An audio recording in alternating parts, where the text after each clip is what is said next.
আমাদের আজকের ওয়েবিনারের টপিক হচ্ছে হায়ার স্টাডি ইন বেলজিয়াম। আমাদের সাথে আছেন মাস্টারমাইন্ড স্কলার জনাব আনামুল হাসান। আজ আমরা বেলজিয়ামের অ্যাপ্লিকেশন প্রসিডিউর নিয়ে আলোচনা করব এবং ভিসা প্রসেসিং কিছু ট্রিক্স নিয়ে আলোচনা করব। এর পাশাপাশি আমি আমার পরিচয়টা দিয়ে নিচ্ছি। আমার নাম শাহনাজ আহসান। আমি বর্তমানে পিএইচডি করছি আইসিআইকিউতে স্পেনে, এবং আমি মাস্টার্স করেছিলাম গ্রেনোবল আইনপি ফ্রান্স থেকে এমবেডেড সিস্টেমের উপর। আর আমাদের গেস্ট আনামুল হাসান, উনি ফটোনিক্স নিয়ে মাস্টার্স করছেন ঘেন্ট ইউনিভার্সিটি এবং ভিইউভি এর সাথে জয়েন্ট কোলাবোরেশনে। পার্ট টাইম জবের পার্সপেক্টিভে বেলজিয়াম অনেক এগিয়ে থাকবে, কারণ এখানকার অনেকগুলা জব আছে যেগুলোতে আপনার ওই যে ভাষার কোনো নাই, ব্যারিয়ারটা নাই আর কি, যেটা আমরা ফ্রান্সে দেখি। এখানে রেন্ট বেশি তুলনামূলকভাবে। যেমন আমি যে শহরে থাকি, এখানকার রেন্ট গুলো হচ্ছে একজন পার্সনের জন্য অ্যাটলিস্ট 450 থেকে 520-30 পর্যন্ত। এখানে ওনারা খুবই স্ট্রিক্ট কিছু ব্যাপারে। এর মধ্যে একটা হচ্ছে জিপিএ। যেমন মাস্টারমাইন্ড যে স্কলারশিপ, ওইটার বেসিক একটা রিকোয়ারমেন্ট হচ্ছে আপনার জিপিএ 3.5 প্লাস থাকা লাগবে আউট অফ 4, আর আইএলটিএস 7 থাকা লাগবে।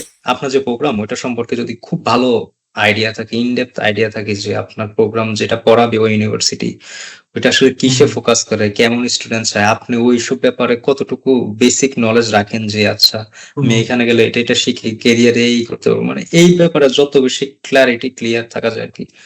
আমার ক্ষেত্রে আমি যেটা করছি, আমি তো সেকেন্ড ইয়ার থেকে জানতাম আমি ফটোনিক্সে পড়বো, ফলে আমার ফটোনিক্স কি কি হয় দুনিয়াদারি ব্যাপী আমার টুকটাক একটু ধারণা ছিল আর কি। আর আমি যেহেতু আমার আন্ডার গ্রেডে থিসিসটা করেছিলাম হচ্ছে আপনার সোলার সেল, ওইটা হচ্ছে ফটোনিক্স এর একটা সাবফিল্ড, যার কারণে আমি ওইভাবে হচ্ছে প্রজেক্ট করতে পারছি আর কি, যে আমার মোটিভেশন গুলো বলতে পারছি কেন আমি পড়তে চাই। স্কলারশিপের স্টাইপেন্ডের পরিমাণ কেমন, কি কি অপরচুনিটি দেওয়া হচ্ছে মাস্টারমাইন্ড স্কলারশিপে?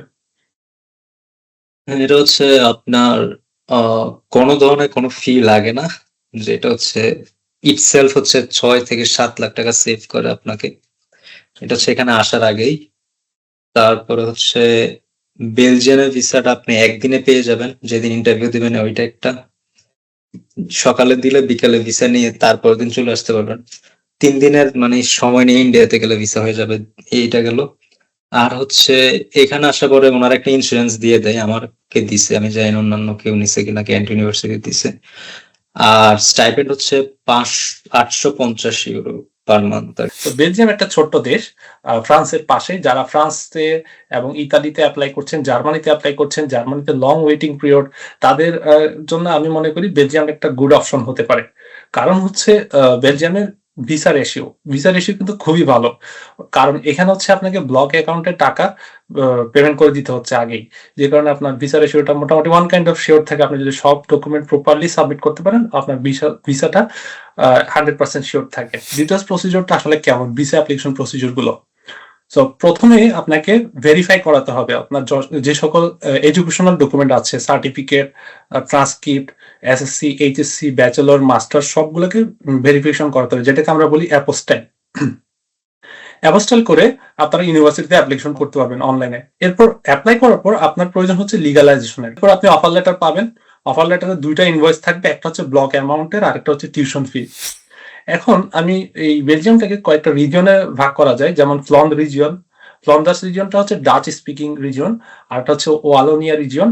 এখানে আমি একটা ম্যাপ শো করেছি, এটাকে বলা হচ্ছে ফ্লেমিশ রিজিয়ন উপরের সাইডটাকে, আর নিচে যে সাইডটা এটাকে ওয়ালন রিজিয়ন বলা হচ্ছে। এখানে ফ্রেঞ্চ স্পিকিং পার্সন বেশি, আর এই সাইডটাতে হচ্ছে ডাচ স্পিকিং পার্সন বেশি এবং ইংলিশ স্পিকিং পার্সন থাকে।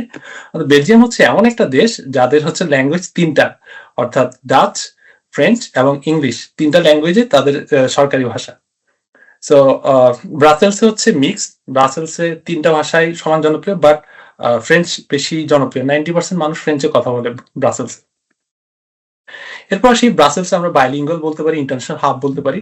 প্রচুর মাস্টার্স অ্যাপ্লিকেন্ট এই সকল রিজনে অ্যাপ্লাই করে। এখন আজকে আমাদের স্কলার যিনি আছেন, মাস্টারমাইন্ড মূলত দেওয়া হয় এই ফ্লেমিশ রিজনের জন্য। এই ফ্লেমিশ রিজনের ইউনিভার্সিটিগুলো মাস্টারমাইন্ড স্কলারশিপ প্রোভাইড করে।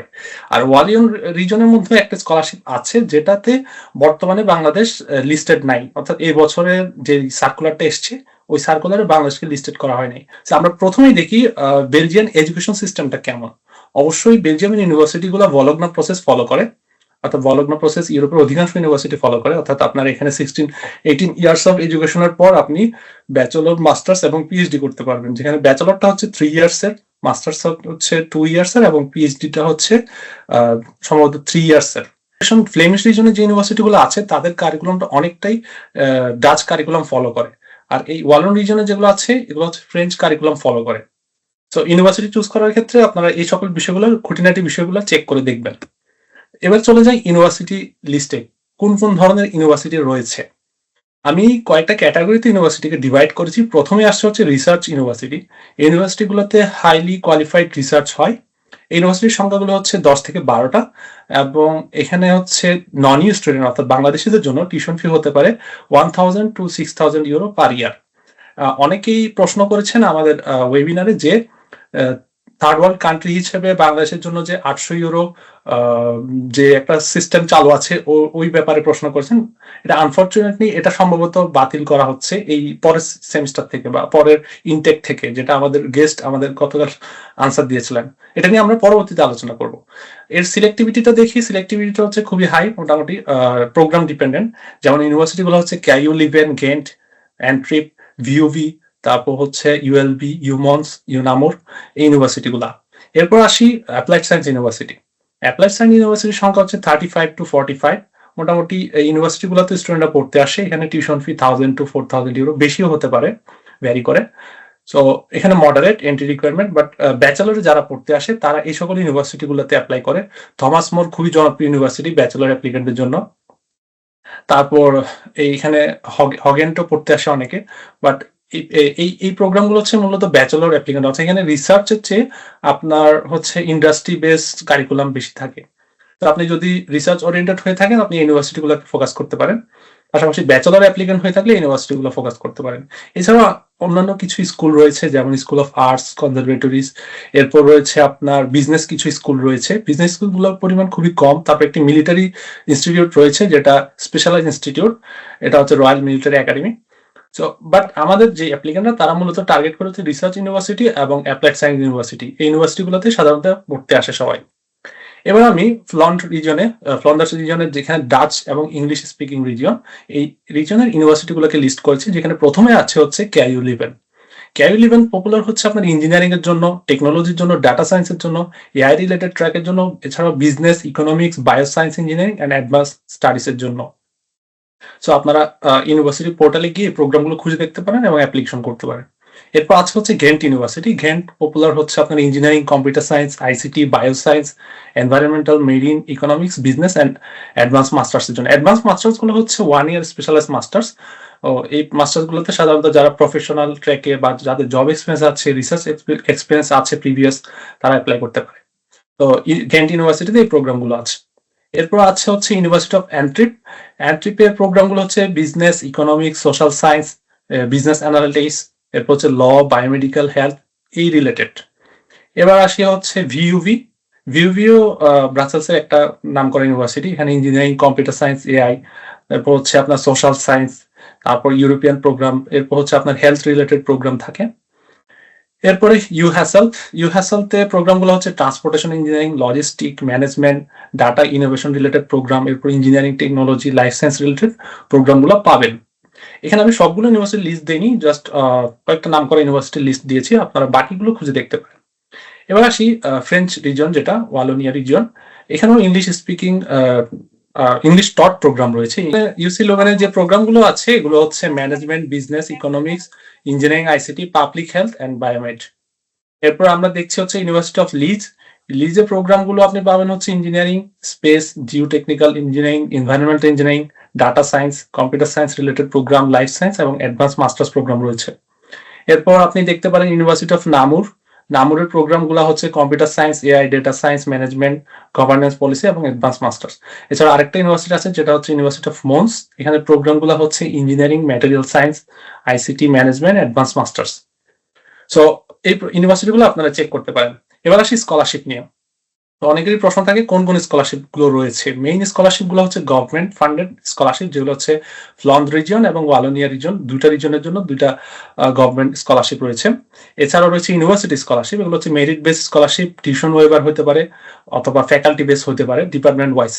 এছাড়াও রয়েছে হচ্ছে ইরাসমাস মডুলাস স্কলারশিপ, এটা জয়েন্ট মাস্টার্স প্রোগ্রাম, এটা আমরা সবাই জানি, এটা নিয়ে আমাদের ওয়েবিনার হয়েছিল। এরপর এক্সটার্নাল কিছু ফান্ডেড থাকে, এগুলো স্পেশালাইজড। এখানে টিপসটা হচ্ছে আপনাকে নমিনেশনটা আর্লি অ্যাপ্লাই করতে হবে, অর্থাৎ আগে থেকে আপনাকে ইউনিভার্সিটি অ্যাপ্লাই করতে হবে যাতে আপনি স্কলারশিপের জন্য মনোনীত হন। আগে আসবেন আগে পাবেন ভিত্তিতে অনেকগুলো স্কলারশিপ সিলেক্ট হয়ে থাকে ইউনিভার্সিটি বেস গুলো বিশেষ করে। এবার আসি ফ্লান্ডার্স রিজনের স্কলারশিপ গুলো নিয়ে। এখানে দুইটা স্কলারশিপ খুবই জনপ্রিয়, একটা হচ্ছে মাস্টার মাইন্ড স্কলারশিপ আর একটা হচ্ছে ভিলিরিয়াস স্কলারশিপ। এটাতে বর্তমানে বাংলাদেশি স্টুডেন্টদেরকে নেওয়া হচ্ছে না, বাংলাদেশি স্টুডেন্টের জন্য এলিজিবল হচ্ছে বাংলাদেশি স্টুডেন্ট এই স্কলারশিপটা, মাস্টার মাইন্ড স্কলারশিপটা। তো এখানে ইউনিভার্সিটি নমিনেশন হচ্ছে আপনার আগে অ্যাডমিশন পেতে হবে, তারপর আপনি স্কলারশিপের জন্য নমিনেটেড হবেন যদি আপনার সবকিছু ওকে থাকে, high CGPA, research, publications, leadership, strong SOP, অ্যালোয়ার, এগুলোর উপর ডিপেন্ড করছে স্কলারশিপটি। এবার দেখি ওয়ালোনিয়া রিজনে ব্রাসেলসে যেটা আছে, তো এটাতেও বর্তমানে বাংলাদেশি কল নাই, বাট এই স্কলারশিপ গুলো কখনো কখনো ডিপেন্ড করে কান্ট্রিগুলো, তারা যখন সার্কুলারটা দেয় সার্কুলারে কান্ট্রি লিস্টেড করে থাকে। সো আপনারা চেক করে দেখতে পারেন বাংলাদেশ কি ইনক্লুডেড আছে কিনা। কোন এক সময় বাংলাদেশ ছিল, যে কারণে গুগল করলেই কিন্তু বাংলাদেশের তথ্য পাওয়া যাচ্ছে। তো আপনারা এই স্কলারশিপটাতেও খুঁজে দেখতে পারেন। বাট আমরা বর্তমানে শিওর যে শুধুমাত্র মাস্টার মাইন্ড স্কলারশিপে বাংলাদেশি ক্যান্ডিডেট আসতে পারছে, অ্যাপ্লাই করতে পারছে। এবার আসি ইউনিভার্সিটি বেসড স্কলারশিপ গুলা। এতক্ষণ ছিলাম হচ্ছে আমরা গভর্নমেন্ট ফান্ডেড স্কলারশিপ গুলো, এবার আসি ইউনিভার্সিটি বেস। এখানে মেরিট বেস স্কলারশিপ আছে, ইয়ারলি 5,000 4,000 ইউরোর মতো দেওয়া হয়। এরপর টিউশন ফি ওয়েভার দেওয়া হয়, এরপর ফ্যাকাল্টি বা ডিপার্টমেন্ট থেকে দেওয়া হয়, মোবিলিটি সাপোর্ট দেওয়া হয়, বিভিন্ন ধরনের স্কলারশিপ। এই তথ্যগুলো আপনারা পাবেন যে ইউনিভার্সিটিতে অ্যাপ্লাই করছেন সেখানে একটা পেজে পাবেন স্কলারশিপ, ফান্ডিং বা ইন্টারন্যাশনাল স্টুডেন্ট, এই পেজগুলো দেখতে পারেন। এবার আসি অ্যাপ্লিকেশন রিকোয়ারমেন্ট নিয়ে। কি কি অ্যাপ্লিকেশন ডকুমেন্টস প্রয়োজন হয়? প্রথমে ইউরোপাস সিভি অথবা একাডেমিক সিভি হলেও চলছে। আপনার motivation letter, SOP, program oriented হতে হবে, ট্রান্সক্রিপ্ট, সার্টিফিকেট, রেকমেন্ডেশন লেটার লাগতে পারে 2 থেকে 3টা, ইংলিশ স্পিকিং টেস্ট লাগবে, আইএলটিএস বা টফেল B2 লেভেল। এরপর হচ্ছে পোর্টফোলিও বা পাবলিকেশন। আবার কোনো প্রোগ্রাম কিন্তু জিআরইও চেয়ে থাকে, যেগুলো হাইলি কম্পিটিটিভ প্রোগ্রাম। এবার আসি ভিসা অ্যাপ্লিকেশন নিয়ে, যেটা হচ্ছে আমরা কোশ্চেনের আনসার দিব আমার প্রেজেন্টেশন শেষ হয়ে যাওয়ার পর। ভিসা অ্যাপ্লিকেশন নিয়ে আমরা কোশ্চেনে আসছি। ভিসা অ্যাপ্লিকেশন নিয়ে আমি এখানে একটা লিস্ট করেছি। এটা হচ্ছে তাদের গভর্নমেন্ট পোর্টাল থেকে নেওয়া, যে তারা কি কি ডকুমেন্ট চায়। প্রথমে হচ্ছে আপনার ভ্যালিড পাসপোর্ট লাগবে, তারপর হচ্ছে কন্ট্রিবিউশন ফি লাগবে। এখানে একটা কন্ট্রিবিউশন ফি দেওয়া হয়, যারা স্কলারশিপ পায় তাদের কন্ট্রিবিউশন ফিটা মৌকুফ হয়ে যায়। এরপর হচ্ছে সার্টিফিকেট অফ এনরোলমেন্ট, অর্থাৎ আপনি ইউনিভার্সিটি যে এনরোল করেছেন তার সার্টিফিকেট, তারপর ব্যাচেলরের সার্টিফিকেট, ডিপ্লোমা, তারপরে কত মার্কস অবটেন করেছেন, ট্রান্সক্রিপ্ট এটা লাগবে। এরপর হচ্ছে আপনার ইংলিশ স্পিকিং প্রফিসিয়েন্সি সার্টিফিকেট লাগবে। এরপর হচ্ছে আপনার ব্লক অ্যাকাউন্ট, এটা করে হচ্ছে ব্লক অ্যাকাউন্ট। তারা এটা নিয়ে ডিটেলস আমি একটু পরে বলবো, প্রত্যেকটা ডকুমেন্টসের ডিটেলস নিয়ে। এরপর হচ্ছে আপনার হেলথ ইন্স্যুরেন্স একটা করতে হবে। এরপর মেডিকেল সার্টিফিকেট লাগবে একটা, তারা প্রোভাইড করেছে যে কোথা থেকে মেডিকেল সার্টিফিকেটটা নিবেন বা কোন ডাক্তারের কাছ থেকে চেক করাবেন, এবং একটা পুলিশ ক্লিয়ারেন্স সার্টিফিকেট লাগবে। সো প্রসিডিওরটা যদি আমরা দেখি এটা অনেকটা এরকম। তো প্রথমে আপনারা সব ডকুমেন্টস কালেক্ট করবেন, এরপর হচ্ছে আপনারা অ্যাপয়েন্টমেন্ট নিবেন, তারপর আপনারা সব ডকুমেন্টস সাবমিট করবেন, ইন্টারভিউ দিবেন এবং সেনজেন ভিসার জন্য অ্যাপ্লাই করবেন, এবং 15 থেকে 20 দিনের মধ্যে আপনার ভিসা ইস্যু হয়ে যাবে। বাট এক্ষেত্রে আরেকটা জিনিস যেটা আমরা জেনেছি, অনেক সময় একদিনের মধ্যে কিন্তু ভিসা হয়ে যায়। কারণ হচ্ছে এখানে আপনার একটা এক্সট্রা কাজ করতে হচ্ছে, সেটা হচ্ছে আপনার ইন্ডিয়ান ভিসা নিতে হচ্ছে, ইন্ডিয়াতে গিয়ে আপনার ডকুমেন্ট সাবমিট করতে হচ্ছে। সো ডকুমেন্ট সাবমিট করার অনেকে একদিনের মধ্যে পেয়ে গিয়েছে, আবার অনেকে 1 সপ্তাহ বা সময় বেশি লাগতে পারে, এটা ডিপেন্ড করছে ডকুমেন্টের উপর।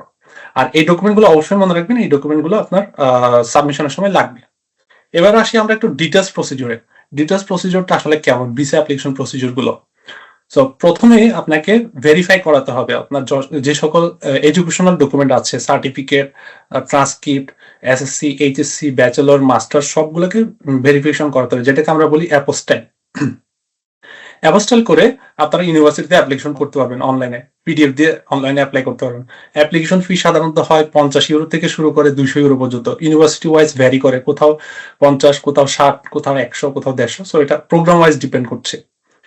এরপর অ্যাপ্লাই করার পর আপনার প্রয়োজন হচ্ছে লিগালাইজেশনের, অর্থাৎ আপনার ডকুমেন্ট গুলাকে তেজগাঁওতে অবস্থিত বেলজিয়াম যে কনসুলেটটা, ওখানে লিগালাইজ করাতে হবে, ওখানে সাবমিট করতে হবে। পার ডকুমেন্ট আপনার পড়তে পারে 2400 টাকা করে প্রতি পেজের জন্য।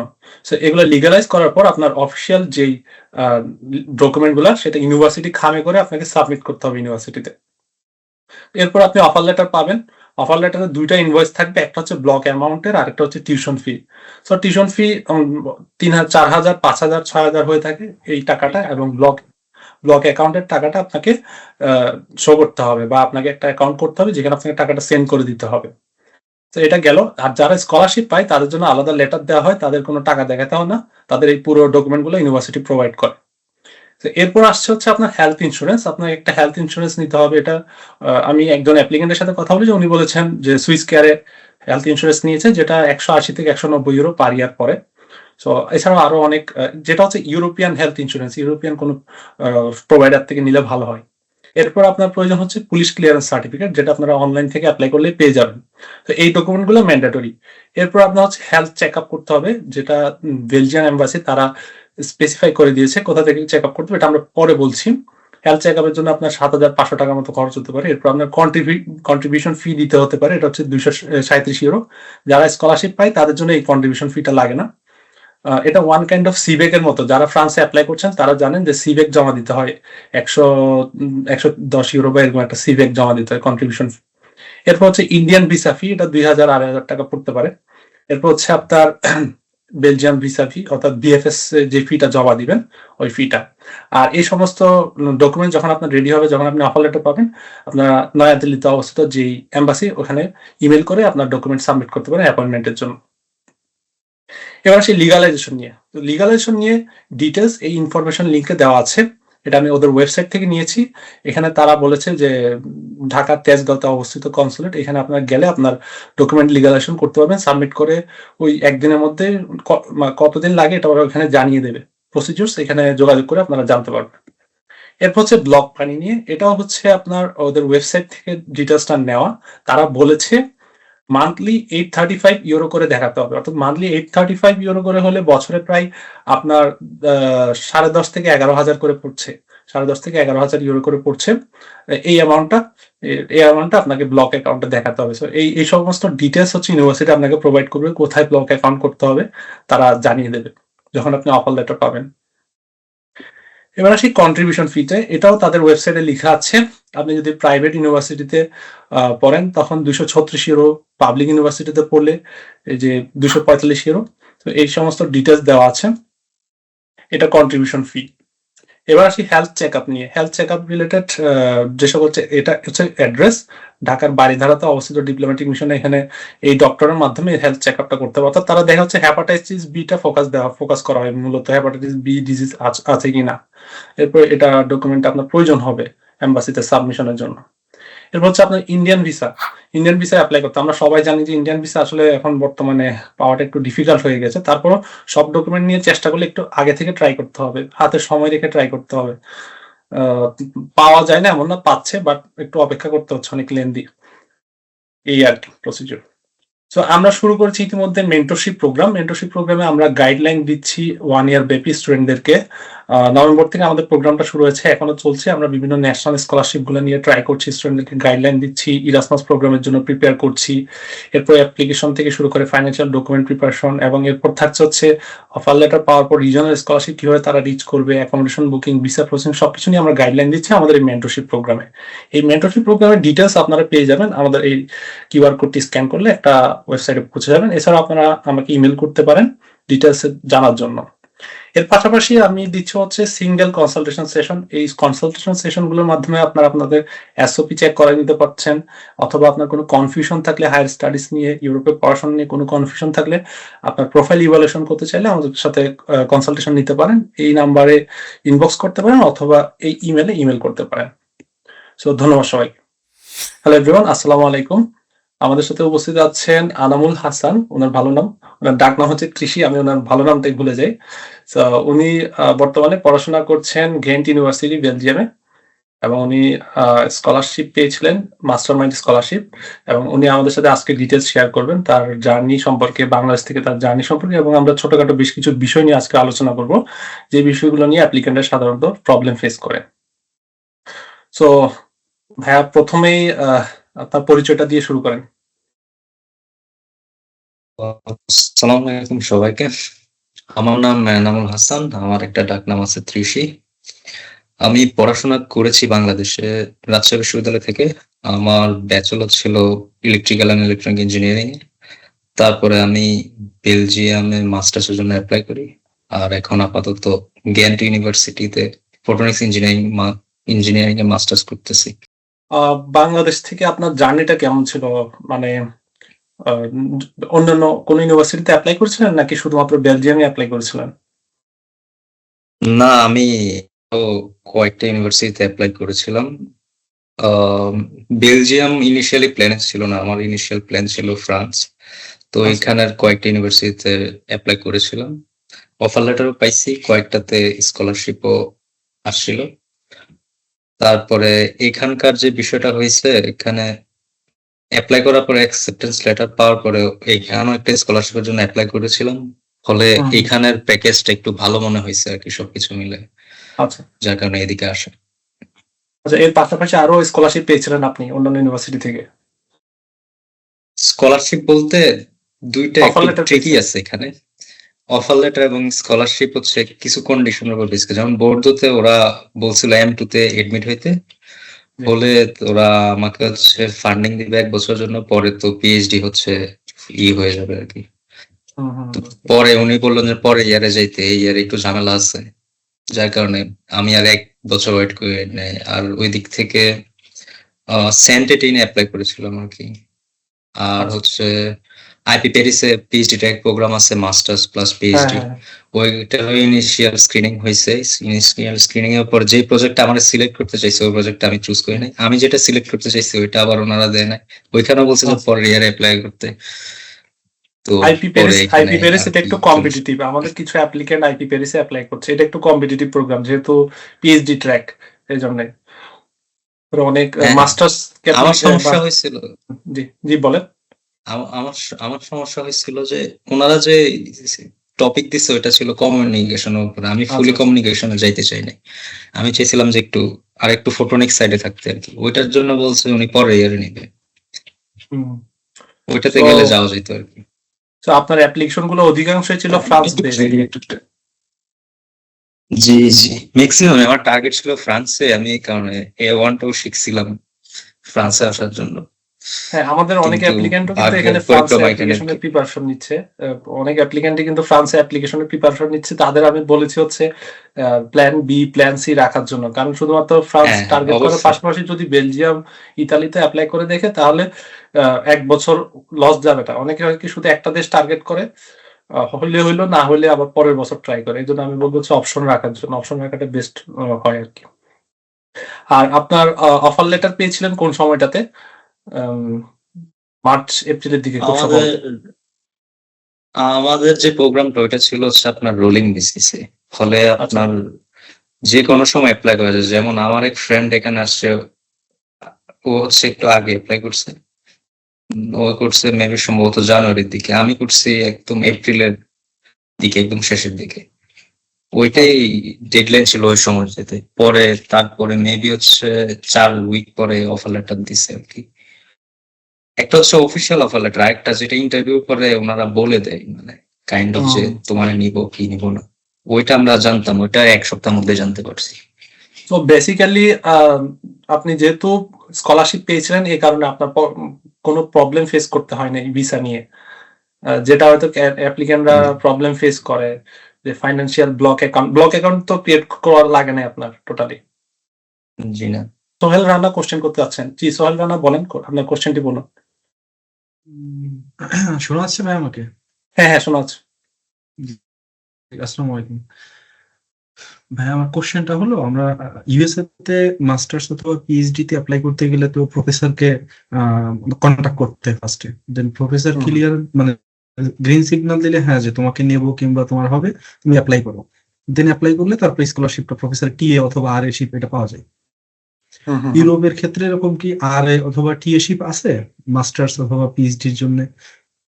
এক নম্বর কোশ্চেন। দ্বিতীয় নম্বর কোশ্চেন, ইরাসমাস কিংবা এরকম যে গভর্নমেন্ট স্কলারশিপ গুলো আছে, যেমন ইউএসএ তে ফুল ব্রাইট আছে, এই ইউরোপে যদি গভর্নমেন্ট স্কলারশিপ গুলা কিংবা ইউনিভার্সিটি স্কলারশিপ গুলা পাইতে চায় কোনো স্টুডেন্ট, তো সেক্ষেত্রে কি ইউনিভার্সিটি টিচারদের সাথে কমিউনিকেশন করার কোনো প্রয়োজন আছে কিনা কিংবা লাগে কিনা? প্রথম হচ্ছে টিএআরএ, তো উনি একটু আগে যে একটা স্লাইড দেখাইছিলেন ওখানে যে এডুকেশন সিস্টেম ছিল, ওখানে সবকিছু একটু ডিসক্রিট লেভেল, অর্থাৎ ব্যাচেলর ওনারা আলাদা ট্রিট করে, মাস্টার্স আলাদা, তারপরে যে পিএইচডি। তো ওনারা মনে করে যে হচ্ছে আপনার ব্যাচেলর বা পিএইচডি লেভেলে আপনার ফাইনাল ইয়ার থিসিস বাদে আর কোনো ধরনের গবেষণা দরকার পড়ে না। আপনি গবেষক হবেন তখনই যখন আপনার মাস্টার্সে এনাফ থিওরিটিক্যাল নলেজ আপনি গ্যাদার করবেন এবং বিভিন্ন টেকনিক্স শিখবেন। তারপরে যে হচ্ছে আপনি ডিরেক্ট পিএইচডিতে যাবেন এবং সেটা হচ্ছে একেবারে জবের মতো, জাস্ট আপনি গবেষক বা ইয়ং গবেষক এরকম কিছু। ফলে ওনাদের ওই কনসেপ্ট নাই, আর বা টিএ কনসেপ্ট মাস্টার্স লেভেলে নাই। আর আপনি যদি পিএইচডি তো এনরোল হন তখন আপনার আসলে টিআরএ মানে আরএ বলতে কি আপনি তো গবেষণা করবেনই, ফলে আর কনসেপ্টটা লাগতেছে না। আর আপনার টি হওয়ারও কোনো নাই, বাধ্যবাধকতা নাই ওইভাবে। ফলে এই জন্য টিচারদের কোনো অ্যাপ্রোচ করা লাগে না, এটা খুবই সেন্ট্রাল অ্যাপ্লিকেশন। আপনি যেহেতু ইউএস এর কথা বললেন, ইউএসএ তে কিন্তু টিচারে গ্রিন সিগন্যাল দিলে পরের যে ব্যাপারটা এটা সেন্ট্রালি ডিল করা হয় আর কি, অর্থাৎ টিচারে একটা গ্রিন সিগন্যাল থাকে যার কারণে ওই ধরনের নেয় বেশি আর কি। আর এই ক্ষেত্রে হচ্ছে ওনাদের কোনো সে থাকে না, জাস্ট একটা কমিটি থাকে, স্টিরিং কমিটি, ওনারা হচ্ছে ইভালুয়েশন করে হচ্ছে ডিসাইড করে নেয় যে কে অ্যাকসেপ্টেন্স লেটার পাবে। তারপরে যদি ওই প্রোগ্রামে কোনো স্কলারশিপ থাকে কে পেতে পারে আর কি ওইভাবে। ফলে টিচারদের অ্যাপ্রোচ করা লাগে না কোনো কারণে মাস্টার্স লেভেল পর্যন্ত। পিএইচডি তো আমরা বলতে পারি হচ্ছে ইউরোপের ক্ষেত্রে মাস্টার্স এর জন্য আসলে ওভাবে টিআর এর পজিশন টোটালি নাই এখানে। এখানে যা আছে ইউনিভার্সিটি বেসড এবং স্কলারশিপ গুলা, গ্রাজুয়েট স্কলারশিপ আছে, বিভিন্ন গভর্নমেন্ট স্কলারশিপ গুলো আছে, এগুলোর জন্য সাধারণত রিচ করা লাগে না। এগুলোর জন্য তাদের ডকুমেন্ট আছে, ডকুমেন্ট সাবমিট করলে প্রপারলি এগুলা রিচ করা যায় পসিবল। বাট পিএইচডির জন্য ইমেল করা লাগে। আপনি যদি অলরেডি আপনার একটা মাস্টার্স থেকে থাকে, কারণ এখানে এন্ট্রি রিকোয়ারমেন্ট হচ্ছে আপনার একটা মাস্টার্স থাকতে হবে। আপনার যদি অলরেডি মাস্টার্স থেকে থাকে আপনি পিএইচডির জন্য প্রফেসরের সাথে যোগাযোগ করতে পারেন। আচ্ছা, আমরা আরো কিছু কোশ্চেন নিয়ে নিব, আর কারো কোনো কোশ্চেন থাকলে করতে পারেন। আমরা এর মধ্যে যারা অ্যাপ্লিক্যান্টরা কোশ্চেন করেছেন এই কোশ্চেন আনসার গুলো দিব। প্রথমে হচ্ছে ব্যাংক স্টেটমেন্ট এবং লিভিং কস্ট নিয়ে কোশ্চেন করেছেন, যে লিভিং কস্টটা যদি বলতেন আনামুল ভাই, যে লিভিং কস্টটা কেমন বর্তমানে? হ্যাঁ, এই লিভিং কস্টের ব্যাপারটা হচ্ছে কম্পেয়ার টু যে আরো আশেপাশে যেসব দেশ আছে আর কি, জার্মানি বা হচ্ছে ফ্রান্স, ইতালি, ওইখান থেকে একটু বেশি, কারণ এখানে রেন্ট বেশি তুলনামূলকভাবে। যেমন আমি যে শহরে থাকি এখানকার রেন্ট গুলো হচ্ছে একজন পার্সনের জন্য অ্যাটলিস্ট 450 থেকে 520-30 পর্যন্ত। ফলে এইটা একটা অনেক বড় অ্যামাউন্ট আর কি। তারপরে আপনার গ্রোসারির জন্য লাগে 200-250, আর পার্সোনাল 100, সবকিছু মিলে 850-800 এই রেঞ্জে লাগেই একটু ডিসেন্ট লাইফ যদি করতে চান স্টুডেন্টদের মতো করে। আর যদি শেয়ার্ড কোনো অ্যাকোমোডেশনে থাকেন তাইলে আরো 100-এর মতো কমে যাবে, ফলে 700-750 ওই রেঞ্জে লিভিং এক্সপেন্স হয় আর কি।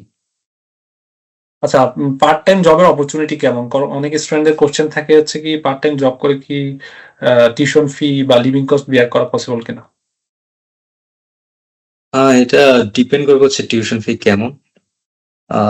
ধরেন টিউশন ফি যদি এরকম হয় যে 8,000, 10,000, 12,000, তাইলেও পারা যাবে, কিন্তু অনেক টাফ। যদি একটা এভারেজ টিউশন ফি যদি 4-5,000 এরকম রেঞ্জে হয় তাহলে সম্ভব, অনেকে করে এইভাবে।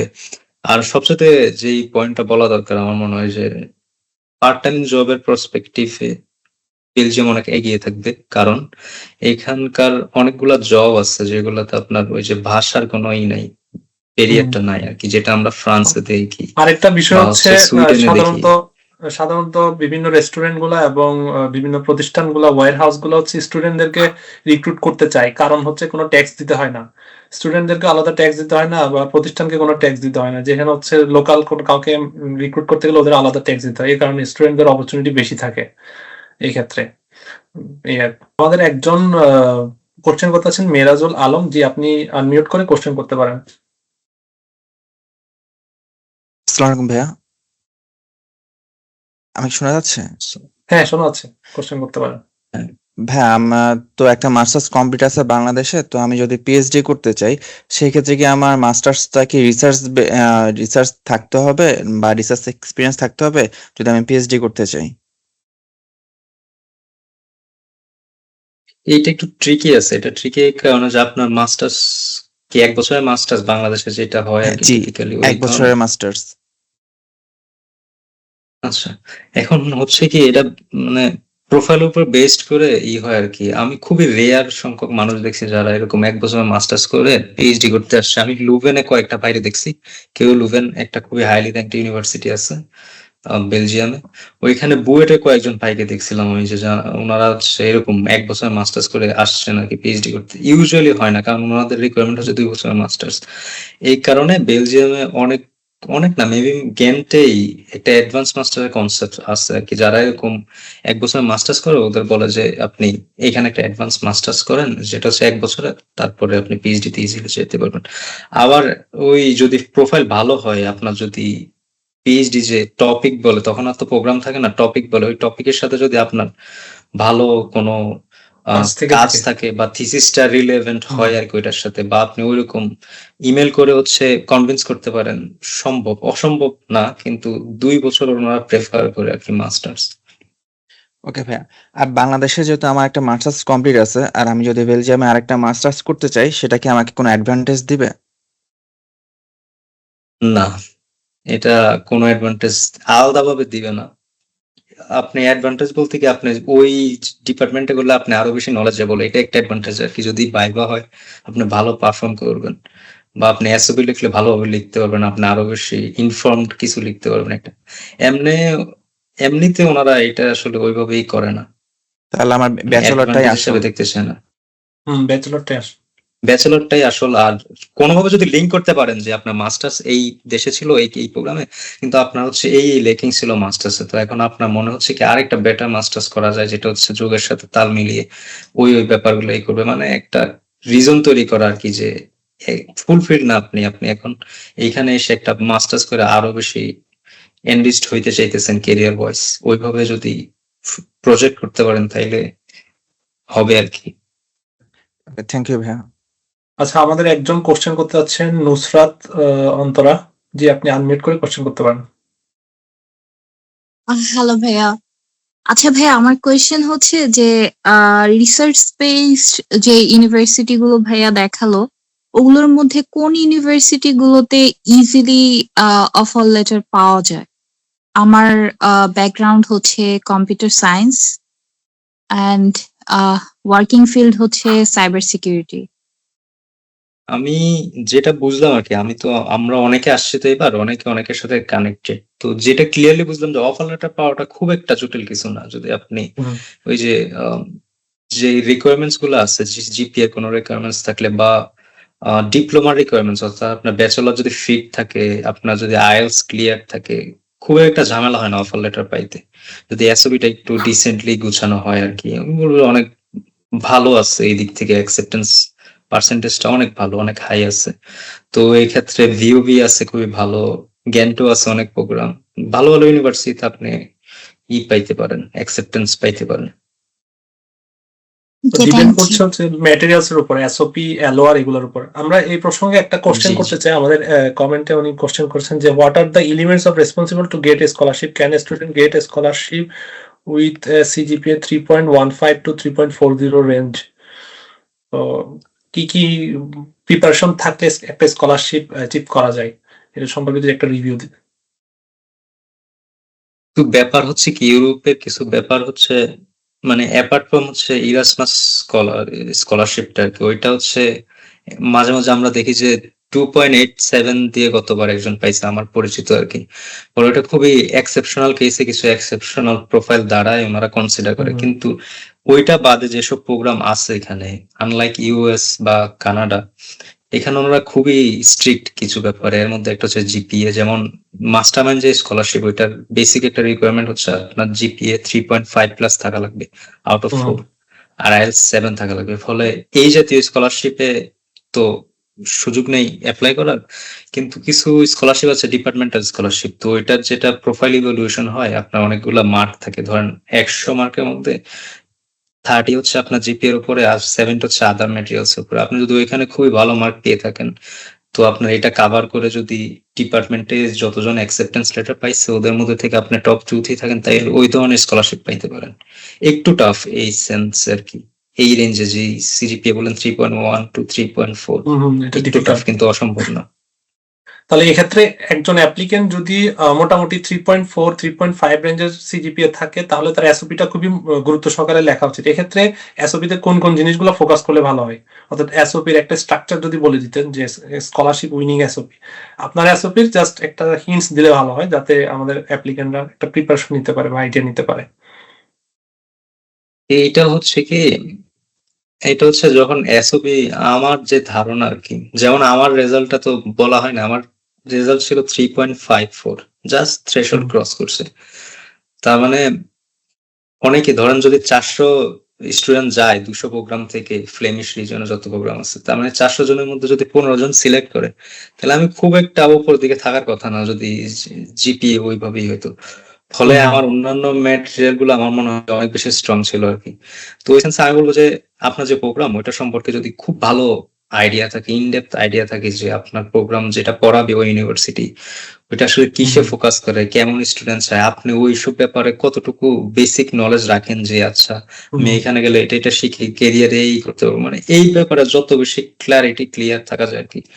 আমার ক্ষেত্রে আমি যেটা করছি, আমি তো সেকেন্ড ইয়ার থেকে জানতাম আমি ফটোনিক্সে পড়বো, ফলে আমার ফটোনিক্সে কি কি হয় দুনিয়াদারি ব্যাপী আমার টুকটাক একটু একটু ধারণা ছিল আর কি।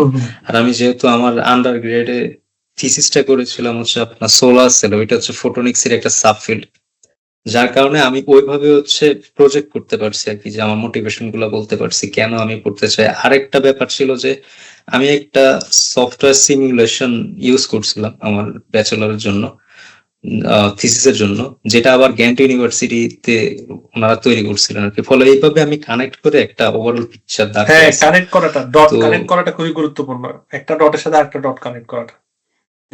গুরুত্বপূর্ণ হচ্ছে যে ওনারা দেখতে চায় আপনি কতটুকু হচ্ছে ইনফর্মড আর কি এই প্রোগ্রামটা সম্পর্কে, এই প্রোগ্রামের স্ট্রেংথ বোঝেন কিনা, আপনি সেটা থেকে কি শিখতে চান এই সম্পর্কে আপনি ক্লিয়ার আছেন কিনা, এইগুলো আর কি। আর এমনিতে যেসব বেসিক স্ট্রাকচার আছে ওইটা নিজের মতো করে একটা স্টোরি দাঁড় করানো। এসওপি লেখার পরে হচ্ছে মানে যারা ধরেন সিনিয়ররা এরকম হায়ার স্টাডিজে গেছে ওনাদের দিয়ে বারবার রিভিউ করে নেওয়া, যেমন আমি অনেকবার পাইছি তুম পাপু, আমরা জানি না ভাইয়ের সাথে তুম পাপু সম্পর্কে আপনারা জানেন কিনা, আমি তো তুম পাপু থেকে অনেক রিভিউ নিছি এরকম। তো ফলে এইভাবে আমি অনেকের থেকে রিভিউ নিছি। গত 4 বছর ধরে করে আসতেছি, এখন একটা প্ল্যাটফর্ম দাঁড় করেছি আমরা, আমি টুম্পা, আমি পার্সোনালি প্রায় 10-12 জন স্টুডেন্টদেরকে গাইড করছি, টুম্পা নিজেও অনেক স্টুডেন্টদেরকে গাইড করছে, সবাই বর্তমানে এখানে পড়াশোনা করতেছে। তো আমরা একটা প্ল্যাটফর্ম ক্রিয়েট করছি যাতে স্কলাররা ডিসকাশন করতে পারে, গাইডলাইন দিতে পারে। কারণ একটা জিনিস হচ্ছে কি, বাইরে একজন স্কলার আসার পর থেকে তারা তাদের পড়াশোনা নিয়ে ব্যস্ত হয়ে যায়, যখন দেশ থেকে তার ফ্রেন্ড বা জুনিয়র যখন নক দেয় ব্যস্ততার কারণে তারা ওভাবে হেল্প করতে পারে না। আমরা চিন্তা করলাম একটা প্ল্যাটফর্ম দাঁড় করানো যাতে করে এখানে যারা আছেন তারাও তাদেরকে হেল্প করতে পারে, জুনিয়ররাও হেল্প নিয়ে মোটামুটি একটা দুই সাইডে উপকৃত হয়, এই আর কি। সো রিভিউ করাটা খুবই গুরুত্বপূর্ণ, বিশেষ করে আপনার যার টেকনিক্যাল ফিল্ডের এক্সপার্ট পার্সন দিয়ে রিভিউ করাবেন, যে ফিল্ডে এক্সপার্ট তাদের দিয়ে রিভিউ করাবেন, একটা দুইটা না 3-4 জন থেকে রিভিউ নিবেন, তাহলে আপনার একটা ওভারঅল আইডিয়া হবে। একজন কোশ্চেন করতে যাচ্ছেন সৈকত, যে আপনি আনমিউট করে কোশ্চেন করতে পারেন। ভাইয়া আমি এখন একটা মাস্টার্স অনগোয়িং চলতেছে আর কি, এটা হচ্ছে 1.5 বছরের মাস্টার্স, আর এটা 18 ক্রেডিট হচ্ছে থিসিস আর 18 ক্রেডিট হচ্ছে থিওরি। এটা কি এলিজেবল ইসের জন্য, বেলজিয়ামের জন্য, ইউনিভার্সিটি গুলোর জন্য? আর আমার সেকেন্ড প্রশ্ন, হ্যাঁ আচ্ছা আচ্ছা বলেন ভাইয়া। না আপনি কি পিএইচডি এর জন্য এলিজিবল কিনা এটা জিজ্ঞেস করতেছেন? না মানে আমি সেকেন্ড মাস্টার্স করতে যাচ্ছি আর কি বেলজিয়ামে, তো এই মাস্টার্সটা কি পসিবল? হ্যাঁ আচ্ছা। হ্যাঁ, আর আমার সমস্যা নেই। আর সেকেন্ড প্রশ্ন হচ্ছে ভাইয়া, আমি একটা ইউনিভার্সিটিতে অ্যাকোমোডেশনের একটা ইস্যু দেখছিলাম যে ইউনিভার্সিটি ঠিক করে দেয় যে কোনো একটা ফ্যামিলির সাথে অথবা শেয়ার রুমে থাকার জন্য অথবা 200 বা 250 ইউরো এরকম ইস্যুতে, এরকম কি কোনো সুযোগ আছে ওখানে, ভার্সিটি ঠিক করে দেয় অ্যাকোমোডেশন? ওইরকম তো নাই, মানে আমার জানা মতে নাই, ওইরকম নাই ভার্সিটিতে, অ্যাটলিস্ট নাই আর কি, যতগুলো ভার্সিটিতে আমি জানি আশেপাশে। ইউনিভার্সিটি অ্যাকোমোডেশনে আলাদা কোনো সুবিধা নাই বেলজিয়ামে, যেটা হচ্ছে যেমন আমি যে রুমে থাকি এই রুমের রেন্ট হচ্ছে 530 ইউরো, আর ইউনিভার্সিটি অ্যাকোমোডেশনও 520 ইউরো। সো মানে আপনার অ্যামাউন্ট ওয়াইজ কোনো আলাদা বেনিফিট নাই, এমনিতে অনেকগুলো স্টুডেন্টের সাথে একসাথে থাকতে পারবেন, এইটা একটা বেনিফিট যদি ধরেন আর কি, বা অনেকগুলো হ্যাসেল কমে যাবে। এই অ্যাডমিশন পোর্টাল কবে ওপেন হয় এটা একটু যদি বলে দেন, একজন কোশ্চেন করেছে। এডমিশন পোর্টাল সেপ্টেম্বর ইনটেকের জন্য নেক্সট সেপ্টেম্বরের জন্য কবে ওপেন হবে? অক্টোবর নভেম্বর থেকে শুরু হয় আর কি। অক্টোবর নভেম্বর থেকে ভার্সিটি মানে এখনো ওপেন আছে বর্তমানে? আর মার্চ পর্যন্ত থাকে আমাদের। আচ্ছা, তাহলে হ্যাঁ। বর্তমানে এখনো ওপেন আছে, অক্টোবর থেকে শুরু হয়ে মার্চ পর্যন্ত ওপেন থাকে। এরপরে আমরা আরেকটা কোশ্চেন চলে যেতে চাই, যেমন এজ লিমিট থাকে কিনা স্কলারশিপের জন্য কোনো? না, আমি যে স্কলারশিপ আসছি ওইখানে এজ লিমিট নাই, বা ইরাসমাসেও নাই, বা আরো যে দুইটার কথা বলছেন ওইগুলোতেও নাই আমার জানা। আর অ্যাপ্লিকেশন ফি কেমন ছিল আপনার প্রোগ্রামে, যে প্রোগ্রামটাতে অ্যাপ্লাই করেছেন, অ্যাপ্লিকেশন ফি কেমন ছিল? আমার প্রোগ্রামটা আইএমএক এর সাথে খুবই কোলাবোরেটেড, ফলে আইএমএক এর অনেক আছে, ফান্ডিং আছে এটাতে, ফলে কোনো নাই, এর অ্যাপ্লিকেশন ফি ছিল না। অ্যাপ্লিকেশন ফি ছিল না, টিউশন ফিও কম, মোটামুটি 5-6 হাজার রেঞ্জে। হ্যাঁ, এইবার 5,000 করছে, এমনিতে গতবার 1100 ছিল আর কি। আর এমনিতে অন্যান্য যেসব প্রোগ্রাম আছে গ্যান্ট ইউনিভার্সিটি, এগুলা 70 ইউরো থেকে 90-100 এরকম রেঞ্জে হয় আর কি পার প্রোগ্রাম। তো এই আগের যে প্রোগ্রামটা ছিল, যে 800 ইউরোর যে অফারটা ছিল, বা 800 ইউরো থার্ড ওয়ার্ল্ড কান্ট্রির জন্য, এটা তো তাহলে ক্যান্সেল করা হচ্ছে পরের ইনটেক থেকে। এই সম্পর্কে যদি কিছু বলতেন। হ্যাঁ, এটা সবার জন্য, ইনফ্যাক্ট বেলজিয়ান যারা আছে ওদের জন্য একটা, আমাদের চাইতে একটু কম কিন্তু আছে, ওইটাও বাড়ছে আর কি। এবার এটা অনেক ডিবেট হয়েছে ওদের সংসদে, হয়ে ফাইনালে ওরা বাড়াইছে, ওদের বাজেট নাকি ঘাটতি আছে, ফলে এদিক থেকে একটু বাড়াইছে। সো এটা একটা ইম্প্যাক্ট ফেলতে পারে। সো একজন কোশ্চেন করেছেন, মাস্টার্স এর জন্য কোন কোন ডকুমেন্টগুলো লিগালাইজ করা প্রয়োজন? সব এডুকেশনাল সার্টিফিকেট। মাস্টার্স এর জন্য হচ্ছে আপনার, তাই আনলাইক ব্যাচেলার্স আর কি, আপনার লাগবে না, ইন্টারমিডিয়েট আর হচ্ছে এসএসসি গুলা করানো লাগবে না, জাস্ট ব্যাচেলরের যে ট্রান্সক্রিপ্ট আছে আর হচ্ছে যে সার্টিফিকেট আছে, এই দুইটা করালেই হবে। এবং যদি পেজ 3টা থাকে তাহলে 3টাই করানো লাগবে, এটা একটু ঝামেলা, পার পেজ মনে হয় 2600 করে রাখে ওরা। আচ্ছা, যখন অ্যাপ্লাই করবে তখনই কি লিগালাইজেশনের প্রয়োজন হবে, নাকি পরবর্তীতে করলে হবে অ্যাপ্লিকেশনের পর? না, আপনি অ্যাপ্লাই করার সময় এগুলা লাগে না, ইউজুয়ালি লাগে না, তারপরেও একটু চেক করে নেওয়া ভালো আর কি আপনার প্রোগ্রাম চাই কিনা। ইউজুয়ালি লাগে না, ওরা বলে যেটা ম্যান্ডেটরি না। পরে অ্যাকসেপ্টেন্স লেটার পাওয়ার পরে আপনি যদি শিওর হন যে আপনি বেলজিয়ামে আসতেছেন তখন করবেন আর কি। এগুলো সপ্তাহখানেক সময় লাগে, তো ফলে খুব একটা জটিল না জিনিসগুলা। আপনি ঢাকা যাওয়া লাগবে, যে জমা দেওয়া লাগবে। আবার আরেকজন কোশ্চেন করেছেন যে পার্ট টাইম জব করে 2000 ইউরোর মতো ইনকাম করা যায় স্টুডেন্টের। এটা আসলে বেলজিয়াম হাই এক্সপেন্সিভ কান্ট্রি, মানে আপনার লিভিং কস্ট যেমন বেশি, তেমনি ইনকামও মোটামুটি বেশি। অর্থাৎ পার ইয়ার মনে হয় স্যালারি 10 থেকে 12 ইউরো করে, খুব সম্ভবত 12 এরকম, 13 উপরে, 13 নিচে নাই, 13 উপরে। সো পার আওয়ার যদি 13 হয়, ফ্রান্সে কিন্তু এটা হচ্ছে 9 ইউরো, 9-10 ইউরো, আর স্পেনে এটা 8 ইউরো। সো চিন্তা করতে পারছেন, স্যালারি যেহেতু বেশি, খরচও বেশি। সো 2000 ইউরো মোটামুটি পসিবল, বাট আপনার পড়াশোনাও ব্যালেন্স করতে হবে, শুধু কাজ করলে হবে না। ফুল টাইম কাজ করলে হয়তো বা পসিবল, বাট আপনার ইন্টেনশন ঠিক না থাকলে আপনার ইলিগাল হয়ে যেতে পারেন, বা স্টুডেন্ট স্ট্যাটাসও বাতিল হয়ে যেতে পারে। সো দুইটাই ব্যালেন্স করতে হবে। আরেকজন কোশ্চেন করেছেন, সাবরিনা ইসলাম, উনি কোশ্চেন করেছেন which program did you apply in photonics? প্রোগ্রামটার নাম জিজ্ঞেস করেছেন। প্রোগ্রামের নাম হচ্ছে European masters of photonics engineering. এটা 2টা ইউনিভার্সিটি প্রোগ্রাম, আবার আমরা চাইলে 7টা আলাদা ইউনিভার্সিটি আছে, ওগুলা তো হচ্ছে এক্সচেঞ্জ হিসেবে যাইতে পারি আর কি, ফান্ডেড এক্সচেঞ্জ। এটা একটা ভালো পার্ট আর কি, কেউ ইন্টারেস্টেড থাকলে অ্যাপ্লাই করতে পারে, খুবই ভালো প্রোগ্রাম। এরপর আরেকজন কোশ্চেন করেছেন, প্রভিশনাল সার্টিফিকেট দিয়ে অ্যাপ্লাই করা যায় কিনা? হ্যাঁ, অবশ্যই করা যায়, এবং প্রফেশনাল দিয়ে হচ্ছে আপনি শুধু বেলজিয়ামে আসলে, যখন এখান থেকে আপনি স্টুডেন্ট কার্ড নেবেন তখন আপনারই লাগবে, মেইন সার্টিফিকেট লাগবে। এর আগে সব করতে পারবেন আপনি প্রফেশনাল দিয়ে, নো প্রবলেম। আরেকজন কোশ্চেন করেছেন, future research scope in photonics engineering based on biomedical field.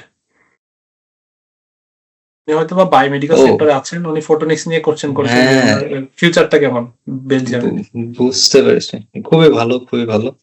কারণ এখন আমাদের একটা বিশাল ডিরেকশন হচ্ছে বায়ো সায়েন্সের দিকে, কিভাবে হচ্ছে মলিকিউল গুলা হচ্ছে ইন্ডিভিজুয়াল মলিকিউল ডিটেক্ট করা যায়। এবং আমি ইনফ্যাক্ট 1 সপ্তাহ আগে একটা প্রেজেন্টেশন দিছি যে প্লাজমোনিক্স ইউজ করে কিভাবে হচ্ছে বায়োমলিকিউল ডিটেক্ট করা যায়, এগুলো নিয়ে। মানে ফটোনিক্স তো বলে, আমি জানি না আপনারা শুনছেন কিনা, যে বলে যে মানে ইলেকট্রনিক্স যেমন 20th সেঞ্চুরি রুল করছে ফটোনিক্স গুলোর ফলে অনেকগুলা ফেসেট আছে ফটোনিক্সের। কমিউনিকেশন আছে, বায়োসেন্সিং আছে, তারপর আপনার ইন্টিগ্রেটেড সার্কিট আছে, অনেকগুলো আপনার যেইটা খুশি এটাতে যাইতে পারবেন। আর এইদিকে হচ্ছে ম্যাটেরিয়াল সায়েন্সের অপরচুনিটি আছে, ইভেন ম্যাটেরিয়াল হ্যাঁ, সায়েন্সও হ্যাঁ, শিফট হ্যাঁ, করা যাচ্ছে হ্যাঁ, ফটোনিক্স হ্যাঁ, নিয়ে পড়াশোনা করে, হ্যাঁ, সেমিকন্ডাক্টর হ্যাঁ, ফিল্ডে যাওয়া যাচ্ছে। হ্যাঁ, হ্যাঁ। তো আরো 2টা পয়েন্ট যেটা আমি বলতে চাই সেটা হচ্ছে যে আমি জানি না তো সার্কিট লেভেল আর কি যারা একটু ডিপ টেক নিয়ে জানাশোনা আছে তারা হয়তো জানেন যে ASML বা IMEC এগুলো হচ্ছে খুবই ফান্ডামেন্টাল দুইটা ইনস্টিটিউশন। এগুলো হচ্ছে খুবই বটম লেভেলের রিসার্চ গুলো করে। তো এই দুটো হচ্ছে একটা IMEC আমাদের এখানে বেলজিয়ামে, আরেকটা হচ্ছে লিলে আপনার নেদারল্যান্ডে। ফলে এটা খুবই একটা ভালো জায়গা আর কি ফটোনিক্স এর জন্য। জার্মানিও পাশে আছে, যে কোনো জায়গায় সুইচ করা যায়, খুবই ভালো সম্ভাবনা আছে এই সেন্স আর কি। আরেকজন জানতে চাইছেন স্কলারশিপের স্টাইপেন্ডের পরিমাণ কেমন, কি কি অপরচুনিটি দেওয়া হচ্ছে মাস্টারমাইন্ড স্কলারশিপে? এটা হচ্ছে আপনার কোনো ধরনের কোনো ফি লাগে না, যেটা হচ্ছে ইটসেলফ হচ্ছে 6 থেকে 7 লাখ টাকা সেভ করে আপনাকে। এটা হচ্ছে এখানে আসার আগেই। তারপরে হচ্ছে বেলজিয়ামের ভিসাটা আপনি একদিনে পেয়ে যাবেন, যেদিন ইন্টারভিউ দিবেন ওইটা একটা। সকালে দিলে বিকালে ভিসা নিয়ে তারপর দিন চলে আসতে পারবেন। 3 দিনের মানে সময় নিয়ে ইন্ডিয়াতে গেলে ভিসা হয়ে যাবে। এইটা গেল। আর হচ্ছে এখানে আসার পরে ওনারা একটা ইন্স্যুরেন্স দিয়ে দেয়, আমাকে দিছে, আমি জানি না অন্যান্য কেউ নিছে কিনা, ক্যান্ট ইউনিভার্সিটি দিছে। আর স্টাইপেন্ড হচ্ছে 850 ইউরো পার মান্থ আর কি, ওইভাবে পড়ে। এইগুলোর সুবিধা আর কি। টিউশন ফি ওয়েভ হয়ে যায়, আপনার একটা রেজিস্ট্রেশন ফি দেওয়া লাগে। ফলে আপনি যদি পার্ট টাইম না করেন তাহলেও চলতে পারবেন, আর যদি মনে করেন যে কিছু এক্সট্রা ইনকাম করা লাগবে ওগুলো মানে বলতে গেলে one kind of full funded scholarship বলা যায়, ওয়ান কাইন্ড অফ। হ্যাঁ, এটা ফুল ফান্ডেড। হ্যাঁ, ফুল ফান্ডেড। আর এই হেলথ ইন্স্যুরেন্সের যে ব্যাপারটা, এটা কি আসার আগে কি কোনো ইন্স্যুরেন্স নিতে হয়? ট্রাভেল ইন্স্যুরেন্স বা হেলথ ইন্স্যুরেন্স কি আগে থেকে নিতে হয় স্কলারশিপ থাকার হ্যাঁ, পরও? ভিসার জন্য এটা নেওয়া লাগবে, কারণ ওইখানে আচ্ছা। গ্যান্ট ইউনিভার্সিটি হচ্ছে একটু স্লো রিয়াক্ট করছে এইসব ব্যাপারে। আর আমিও জানতাম না এটা যে ইউনিভার্সিটি দিবে আর কি, তখন এত কিছু মাথায় ছিল না। কিন্তু যদি কেউ স্কলারশিপ পায় তাহলে তো অবশ্যই ইউনিভার্সিটিকে জানায় নিয়ে নেবে। কিন্তু যারা স্কলারশিপ পাবে না তাদের বলবো আমি হচ্ছে সুইচ কেয়ার থেকে এটা নিয়ে নিতে। 1 বছরের জন্য 200 ইউরোর মতো লাগে, কিন্তু যখন আপনি ভিসাটা পাবেন তখন এটা হচ্ছে ই করে দিবেন, ক্যান্সেল করে দিবেন। কারণ এখানে এসে একটা নতুন করে এই দেশের লাগে, ইন্স্যুরেন্স লাগে। জাস্ট আপনার ভিসা হয়ে গেলে ক্যান্সেল করে দিবেন, টাকা রিফান্ড করে এখানে এসে একটা করবেন আর কি। বুঝতে পেরেছি। আরেকজন কোশ্চেন করেছেন আইএলস এর রেজাল্ট 6 দিয়ে কি স্কলারশিপ আশা করা যায় কিনা? আসলে এই আইএলস এর রেজাল্টের উপরে স্কলারশিপ ডিপেন্ড করে না, ডিপেন্ড করে হচ্ছে ব্যাচেলরের মার্কস এর উপর। ব্যাচেলরের মার্কস, মোটিভেশন, আপনার আদার্স ডকুমেন্ট। এখানে তারা চায় হচ্ছে কি B2 লেভেল, আইএলস 6 মানে B2 লেভেল। এটা আপনি মিনিমাম রিকোয়ারমেন্ট ফুলফিল করলে বাকিগুলো যদি ওকে থাকে তাহলে স্কলারশিপ পাইতে পারেন। শুধু আইএলস স্কোর দিয়ে আসলে স্কলারশিপ হয় না। ইউনিভার্সিটি অ্যাপ্লিকেশন ইভালুয়েশনের সময় ইন্টারভিউ হয় অর ডকুমেন্টস বেস অ্যাসেসমেন্ট হয়। এই কোশ্চেনটা আনসার যদি দিতেন। ওইটা হচ্ছে প্রোগ্রাম ওয়াইজ ভেরি করে, ইভালুয়েশনটা হচ্ছে প্রোগ্রাম ওয়াইজ ভেরি করে। ফাইল অ্যাসেসমেন্ট তো হবে, সব প্রোগ্রামে হবে। আমার প্রোগ্রামে ইন্টারভিউ হয়েছিল, ফলে ওই ইন্টারভিউ থেকে ওনারা ডিসাইড করে পারফরমেন্স করে যে ডিপার্টমেন্টাল স্কলারশিপ দিবে কি দিবে না। বা আমার যে স্কলারশিপটা হয়েছে ওইটা আসলে ওই ইন্টারভিউর একটা রিয়াকশন হিসেবে হয়েছে আর কি। ওনারা রেকমেন্ড করছে, তারপরে অনেকগুলো স্টেপ করে আমি স্কলারশিপটা পাইছি। ফলে এটা প্রোগ্রাম ওয়াইজ ভেরি করে। আর আমি মনে করি যদি ইন্টারভিউ থাকে তাইলে ওইটা হচ্ছে খুবই ভালো একটা সুযোগ স্কলারশিপ বাগায় নেওয়ার। বুঝতে পারছি। কারণ এটা বেস্ট ইমপ্রেশনটা দেওয়া যায়, তাদেরকে মোটিভেট, আপনি যে মোটিভেটেড এটা প্রপারলি বোঝানো যায়। আরেকজন কোশ্চেন করেছেন স্টুডেন্ট জব অ্যাভেলেবল কিনা, ওয়ার্ক স্টুডেন্ট জব অর্থাৎ engineering work student job as Germany, Poland, এই ধরনের জব কি অ্যাভেলেবল কিনা, স্টুডেন্ট অবস্থায় ইন্ডাস্ট্রিতে কাজ করা যায়? না, আমি আসলে এরকম কিছু জানি না। এখানে কিছু নিয়ম আছে, এটা হচ্ছে 650 আওয়ার মনে হয় কাজ করা যায়। এইটা আপনি এবার যে প্যাকেজে মিলান আপনাকে জাস্ট লিগালি এই থ্রেশহোল্ডটা মেনটেন করা লাগবে পার ইয়ার। ওইটা এবার আপনি যদি কোনো কোম্পানি রাজি থাকে আপনাকে 6 ঘন্টা বা এরকম কোন একটা জব দিবে, তাইলে এটা আপনার ওই কোম্পানির মধ্যে একটা আন্ডারস্ট্যান্ডিং বা এগ্রিমেন্ট। আরেকজন কোশ্চেন করেছেন কোনো ইভালুয়েশনের প্রয়োজন আছে কিনা, ডকুমেন্ট ইভালুয়েশন যেমন সার্টিফিকেট ইভালুয়েশনের প্রয়োজন হয় বিভিন্ন কান্ট্রিতে। না, এরকম কোনো ঝামেলা নাই। তো আপনার বাংলাদেশের যে রেজাল্ট জাস্ট ওটাকে লিগালাইজ করলেই হচ্ছে, আর কোনো ইভালুয়েশনের প্রয়োজন হ্যাঁ। হচ্ছে না। আর ভিসা প্রসেসিং টাইমলাইনটা যদি একটু জানাতেন, টাইমলাইন কখন থেকে শুরু করলে ভালো হয় যদি সেপ্টেম্বর ইনটেককে লক্ষ্য করে থাকে স্টুডেন্টরা? তো গত বছর যেটা হয়েছে, গত বছর না এই বছরই তো, এবছর যেটা এই হয়েছে আর বছর। কি, আমাদের সময় আমরা দেখছি যে শেষের দিকে এসে ভিসাগুলো পাইতে 50 দিন সময় লেগে গেছে। অর্থাৎ শেষের দিকে তো অনেকে একসাথে অ্যাপ্লাই করে, তো আইভিজেট রিভিউ করে ডিসিশন জানাইতে একটু টাইম নেই। ফলে আমার সাজেশন থাকবে হচ্ছে ইন্ডিয়াতে যে ইন্টারভিউ দেয়া আর কি, ওইটা অ্যাটলিস্ট যাতে 2 মাস আগে হয়, no less than 2 months are কি। এর চাইতে যাতে কিছু না হয়ে যায় আর কি, তাইলে আপনি সেফ সাইডে থাকতে পারবেন। যত আগে যাওয়া যায়, যত আগে যাবেন তত দ্রুত পাবেন ডিসিশন ভিসা, হ্যাসেল কমে যাবে। বুঝতে পেরেছি। আর অ্যাপ্লিকেশন ফি ওয়েভ করার কি কোনো প্রসেস আছে? একজন জানতে চেয়েছেন, রাকিব ইসলাম। কোনো না, ইউরোপিয়ানরা কিছু ব্যাপারে খুবই রুড এবং ব্রুটাল। এটা হচ্ছে একটা ব্যাপার আর কি, ওরা এসব কেয়ার করে না যে আপনি গরিব নাকি, এসব ওরা দেখার বিষয়। এই খুবই ফালতু একটা সিস্টেম। এরপর আরেকজন জানতে চাইছেন মাস্টার মাইন্ড স্কলারশিপ কবে স্টার্ট হবে? এটা আসলে স্টার্ট হওয়ার বিষয় না, এটা আপনাকে আগে প্রথমে ইউনিভার্সিটিতে অ্যাপ্লাই করতে হবে। অফার লেটার পাওয়ার পর আপনি ইউনিভার্সিটির গ্র্যাজুয়েট কোঅর্ডিনেটরের সাথে যোগাযোগ করবেন যে আপনি স্কলারশিপে আবেদন করতে চান, তখন তারা প্রসিডিউরস গুলো আপনাকে জানিয়ে দেবে। অর্থাৎ এটা তাদের ইন্টারনাল প্রসিডিউর, এটার কোনো নির্দিষ্ট প্ল্যাটফর্ম নেই যে আপনাকে ডকুমেন্ট সাবমিট করতে হবে। আপনি ইউনিভার্সিটিতে অ্যাপ্লাই করার পরই আপনি যদি প্রোফাইল ভালো হয় তখন এটার জন্য নমিনেটেড হবে। এরপর আরেকজন কোশ্চেন করেছেন হচ্ছে how many university should I apply? What are the main factors to get this scholarship? সাধারণত একজন অ্যাপ্লিকেন্টের কয়টা ইউনিভার্সিটিতে অ্যাপ্লিকেশন করা উচিত স্কলারশিপের কথা বিবেচনা করে? একটা, দুটা বা তিনটা? যেহেতু অ্যাপ্লিকেশন ফির পরিমাণটা বেশি বেলজিয়ামে। তো ওই যে বলে যে একটা কনভেনশনাল উইজডম আছে এই ক্ষেত্রে, একটা স্ট্র্যাটেজি আছে। এটা হচ্ছে কি, মানে আপনি যখন আপনার পিয়ার্স বা আপনার সিনিয়র কারোর সাথে যোগাযোগ করে আপনার প্রোফাইল ইভ্যালুয়েশন করবেন, বা একটা আইডিয়া হবে যে আপনার প্রোফাইল এই লেভেল আছে, এক্স লেভেল আছে, তখন আপনি এক্স লেভেল থেকে উপরে কম করবেন, এক্স লেভেলে বেশি করবেন, সেফ সাইডে থাকার জন্য 2টা করবেন এক্স লেভেলের নিচে। As simple as it is. তাইলে হচ্ছে আপনি সবসময় সেফ সাইডে থাকবেন। আর এটা করবেন হচ্ছে শুধু এক দেশে না, অনেকগুলা দেশ মিলাই আর কি। এটা তো এটা ভালো আমি মনে হয় 6টাতে অ্যাপ্লাই করছি, যদিও জানতাম যে ম্যাক্সিমাম থেকে আমার অফার লেটার আসবে, তারপরও আমি 6টা করছি। ওইখান থেকে একটাতে পাই না, আর 5টাতেই পাইছি অফার লেটার আর কি। তো ওইটা হচ্ছে জাস্ট আমার একটা আইডিয়া ছিল আমি কি কি লেভেলে আমার প্রোফাইলটা আছে, ওইভাবে অ্যাপ্লাই করার কারণে। তো এর মধ্যে আমরা অলরেডি অনেকগুলো কোশ্চেনের আনসার দিয়ে দিয়েছি। যেমন অনেকে জানতে চেয়েছেন how to structure SOP for this scholarship, এই আনসারটা আমরা দিয়েছি। Funding, is it central funding or professor managing required? এটা সাধারণত central funding, need to manage না, কোনো প্রফেসর ম্যানেজার প্রয়োজন হয় না। একজন জানতে চেয়েছেন I am from mechanical engineering background, so what is the scope to get this scholarship in mechanical related subject? মেকানিক্যালের কোনো স্কোপ আছে কিনা আপনাদের ইউনিভার্সিটিতে, বা কোনো প্রোগ্রাম আছে কিনা? হ্যাঁ, আছে আছে। এবং আমাদের faculty engineering and architecture faculty বলে গ্যান্টে, এটা এটলিস্ট আমি জানি, বাকিগুলো তো জানি না। তো এখানে হচ্ছে খুব ভালো রকমের প্রভাব আছে মেকানিক্যাল ইঞ্জিনিয়ারিং এ, ওরা খুব আমাদের পাশাপাশি, আমাদের ভাই ভাই ডিপার্টমেন্ট টাইপের আর কি। তো মানে কন্ডিশন হচ্ছে ফ্লেমিশ রিজিয়ন, অর্থাৎ যে রিজিয়নটাতে ডাচ স্পিকিং পিপল থাকে, ওই রিজিয়নের কোনো প্রোগ্রামে আপনি যদি অ্যাকসেপ্টেন্স লেটার পান এবং আপনার যদি জিপিএ 3.5 প্লাস হয় আউট অফ 4 এবং আইএলটিএস 7 থাকে, তাহলে আপনি অ্যাপ্লাই করতে পারবেন এটার জন্য। এবার আপনাকে দেখতে হবে যে এই রিজিয়নে এই প্রোগ্রামগুলো আছে কিনা। তো মেকানিক্যাল গ্যান্টে আছে, এটা আমি অ্যাটলিস্ট বলতে পারতেছি আর কি।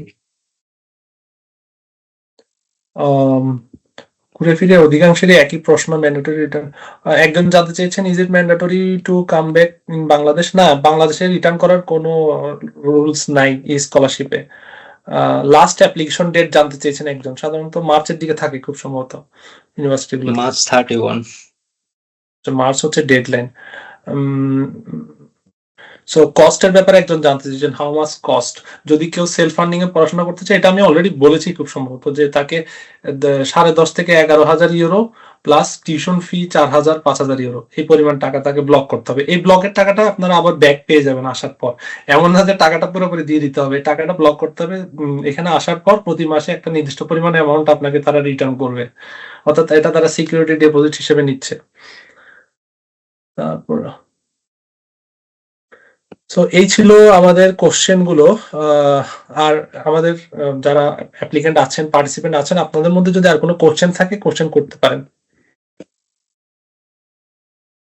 মুনতাসির আরিফিন জি, আপনি মিউট করে কোশ্চেন করতে পারেন।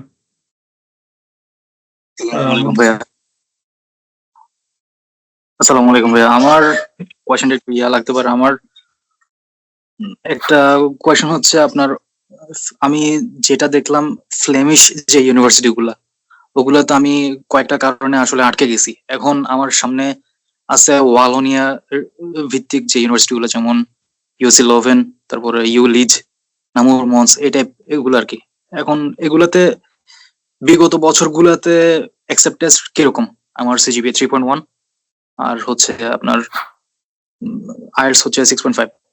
আপনার ব্যাকগ্রাউন্ড কোন হ্যাঁ, হ্যাঁ। সাবজেক্টে ব্যাচেলর করেছিলেন? সফটওয়্যার ইঞ্জিনিয়ারিং আর ডাটা অ্যানালাইসিস মিলে 4 বছরের এক্সপিরিয়েন্স আছে। এখন টার্গেট আচ্ছা, করছে আমি তো ওয়ালোনিয়া রিজিয়নের ইউনিভার্সিটি গুলোকে। এখন কাইন্ডলি আপনাদের কাছ থেকে যদি কোনো পাইতাম, তালিম পাইতাম আর কি। এটা নিয়ে আমি আনসার দিচ্ছি, যেহেতু উনি সফটওয়্যার সাইডের, আমি আনসারটা দিচ্ছি। এখানে আমি অলরেডি বলেছি যে ইউনিভার্সিটি অফ মন্স ইউনিভার্সিটি, আমি এখানে প্রেজেন্টেশনে শো করেছি যে ওয়ালোনিয়া রিজনের ইউনিভার্সিটিগুলোর মধ্যে আপনি অ্যাপ্লাই করতে পারেন। ইউনিভার্সিটি অফ মন্সে অ্যাপ্লাই করতে পারেন, নামুরে অ্যাপ্লাই করতে পারেন, লিগে অ্যাপ্লাই করতে পারেন। এই তিনটাতে অ্যাপ্লাই করতে পারেন। এখানে মোটামুটি সফটওয়্যার, ডেটা সায়েন্স এই ফিল্ডে ভালো কাজ হয় এবং মোটামুটি আপনি সেলফ ফান্ডে পড়াশোনা করতে পারবেন, কারণ এখানে অফার লেটার দেওয়ার পরিমাণ ভালো ইউনিভার্সিটি গুলাতে। বাট আপনাকে আইএলটিএস স্কোর কত এটা জানান নাই, আপনি ভুলে গিয়েছে অথবা? 6.5। 6.5 বলছিলাম। তাহলে আপনার অ্যাডমিশন পাওয়ার পসিবিলিটি আছে, আপনি ইউনিভার্সিটি গুলোতে Perfect ট্রাই আছে। করতে পারেন। আপনি আমাদের গেস্ট আপনি আনামুল ভাই কোনো কিছু সাজেশন থাকলে দিতে পারেন চাইলে, ওনার প্রোফাইলের উপর বেস করে। ও, আমি একটু আগে যেটা বললাম সেটাই আর কি, যে মানে স্কলারশিপ পাওয়াটা খুবই টাফ বেলজিয়ামে, যেহেতু নাই একেবারে। বাংলাদেশের জন্য মনে হয় মানে মাস্টারমাইন্ড ছাড়া খুব একটা নাই, আর প্রোগ্রাম ওয়াইজ গুলো বাদে। কিন্তু অফার লেটার পাওয়াটা খুবই ইজি, মানে অত জটিল না। আপনার যদি ম্যাটেরিয়ালস গুলো ঠিকঠাক থাকে, একটা সুন্দর সিভি বানাইতে পারেন ডিসেন্ট, তারপরে এসওপিটা সুন্দর করে গুছায় লিখতে পারেন, 2টা ভালো এলওআর লিখাইতে পারেন, পেয়ে যাবেন। আপনার যে বলছেন ওইগুলো পার্টিকুলার্স গুলো বলছেন, ওইগুলো দিয়ে খুব ইজিলি পাওয়া যাবে। খুব একটা জটিল হওয়ার কথা না। আরেকজন কোশ্চেন করেছেন হচ্ছে, what is the possibility of getting full time job domain after study? After study opportunity গুলো কেমন, অর্থাৎ কয় বছরের জন্য তারা জব সার্চিং ভিসা দেয় এবং কি কি পসিবিলিটিস আছে? বেলজিয়ামে হচ্ছে কি, ভিসাটা দেয় আপনার অন্যান্য ইসের মতোই, সেনজেনের মতোই 1 বছরের জন্য। 1 বছর পর পর হচ্ছে রিনিউ করা লাগে। তো ওটার ক্রাইটেরিয়া হচ্ছে আপনাকে পাস করতে হবে একটা সার্টেন ক্রেডিট।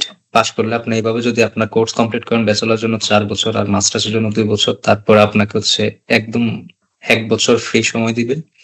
1 বছর আপনার পটেনশিয়াল খুঁজবেন, রিক্রুটমেন্ট বাইর করবেন। যদি পারেন তাহলে তখন আপনার যে স্টুডেন্ট স্ট্যাটাস আছে ওইটা হচ্ছে তখন জব হোল্ডারের দিকে শিফট হয়ে যাবে। তখন আপনি ট্যাক্স দিয়ে থাকবেন ওইখানে, এবং আপনি মোর দ্যান ওয়েলকাম। আর এখানে অনেক ধরনের অপরচুনিটিস আছে।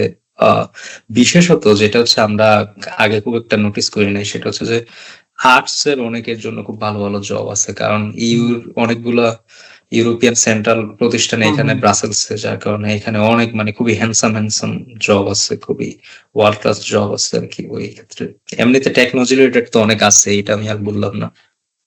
আরেকটা বিষয় হচ্ছে মোটামুটি ইংলিশ দিয়ে জব পাওয়ার পসিবিলিটি আছে, যেহেতু তাদের 3টা ল্যাঙ্গুয়েজ, হ্যাঁ, এই জন্য। আমি একটু ইংলিশ নিয়ে বলি, বুঝছেন। আমার এখন মনে হয় যে আমি জাস্ট ইংল্যান্ডে আছি, আমি আসলে অন্য কোনো দেশে নাই। যেমন আমি ভাবছিলাম যে আমার হয়তো এখানে ডাচ শেখা লাগবে বা অন্য কিছু করা লাগবে, লাগতেছে না। এখানে সবাই খুবই পারফেক্ট ইংলিশ বলে, যার কারণে এটা একটা প্লাস পয়েন্ট। আমি জানি না যারা বিদেশ আসে নাই পড়াশোনা করতে তারা বুঝবে না যে এটা কত বড় একটা প্লাস পয়েন্ট, যদি সবাই ভাষাটা জানে আর কি। এদিক থেকে এটা একটা খুবই ভালো অপরচুনিটি। ভাই আপনি কি জানেন, প্রশ্ন করতেছিলেন? ওটা বলতেছি, আমি আমার এক্সপিরিয়েন্স শেয়ার করি। আমি আর টুম্পা গিয়েছিলাম হচ্ছে ব্রাসেলসে, প্রায় 2-3 বার গিয়েছিলাম। যখন ব্রাসেলসে গিয়েছিলাম মনে হচ্ছে আসলে আমি একটা ইংলিশ স্পিকিং কান্ট্রিতে আছি। বাসের ড্রাইভার ইংলিশে কথা বলছে, অথচ ফ্রান্সে আমাদের কত স্ট্রাগল করা লেগেছে। মজা। সবাই বেগারও ইংলিশে কথা বলে, জানেন। হ্যাঁ, আমি আরেকটা বিষয় জানতে চাচ্ছিলাম, পিআর সিস্টেম নিয়ে জানতে চেয়েছি একজন অ্যাপ্লিকেন্ট। পিআর সিস্টেমটা কেমন? কিছু ব্যাপার আছে বুঝছেন, মানে আমিও খুব একটা মানে ওয়েল ইনফর্ম না। তো যেটা জানি আমি খুবই ডিপ যাই না, সার্ফেস লেভেল, সেটা হচ্ছে যে আপনি যখন জব পাবেন বা জব করবেন, একটা প্রপার জব আর কি, ট্যাক্স দিয়ে থাকবেন, 5 বছর পর আপনি পিআর এর জন্য এলিজিবল।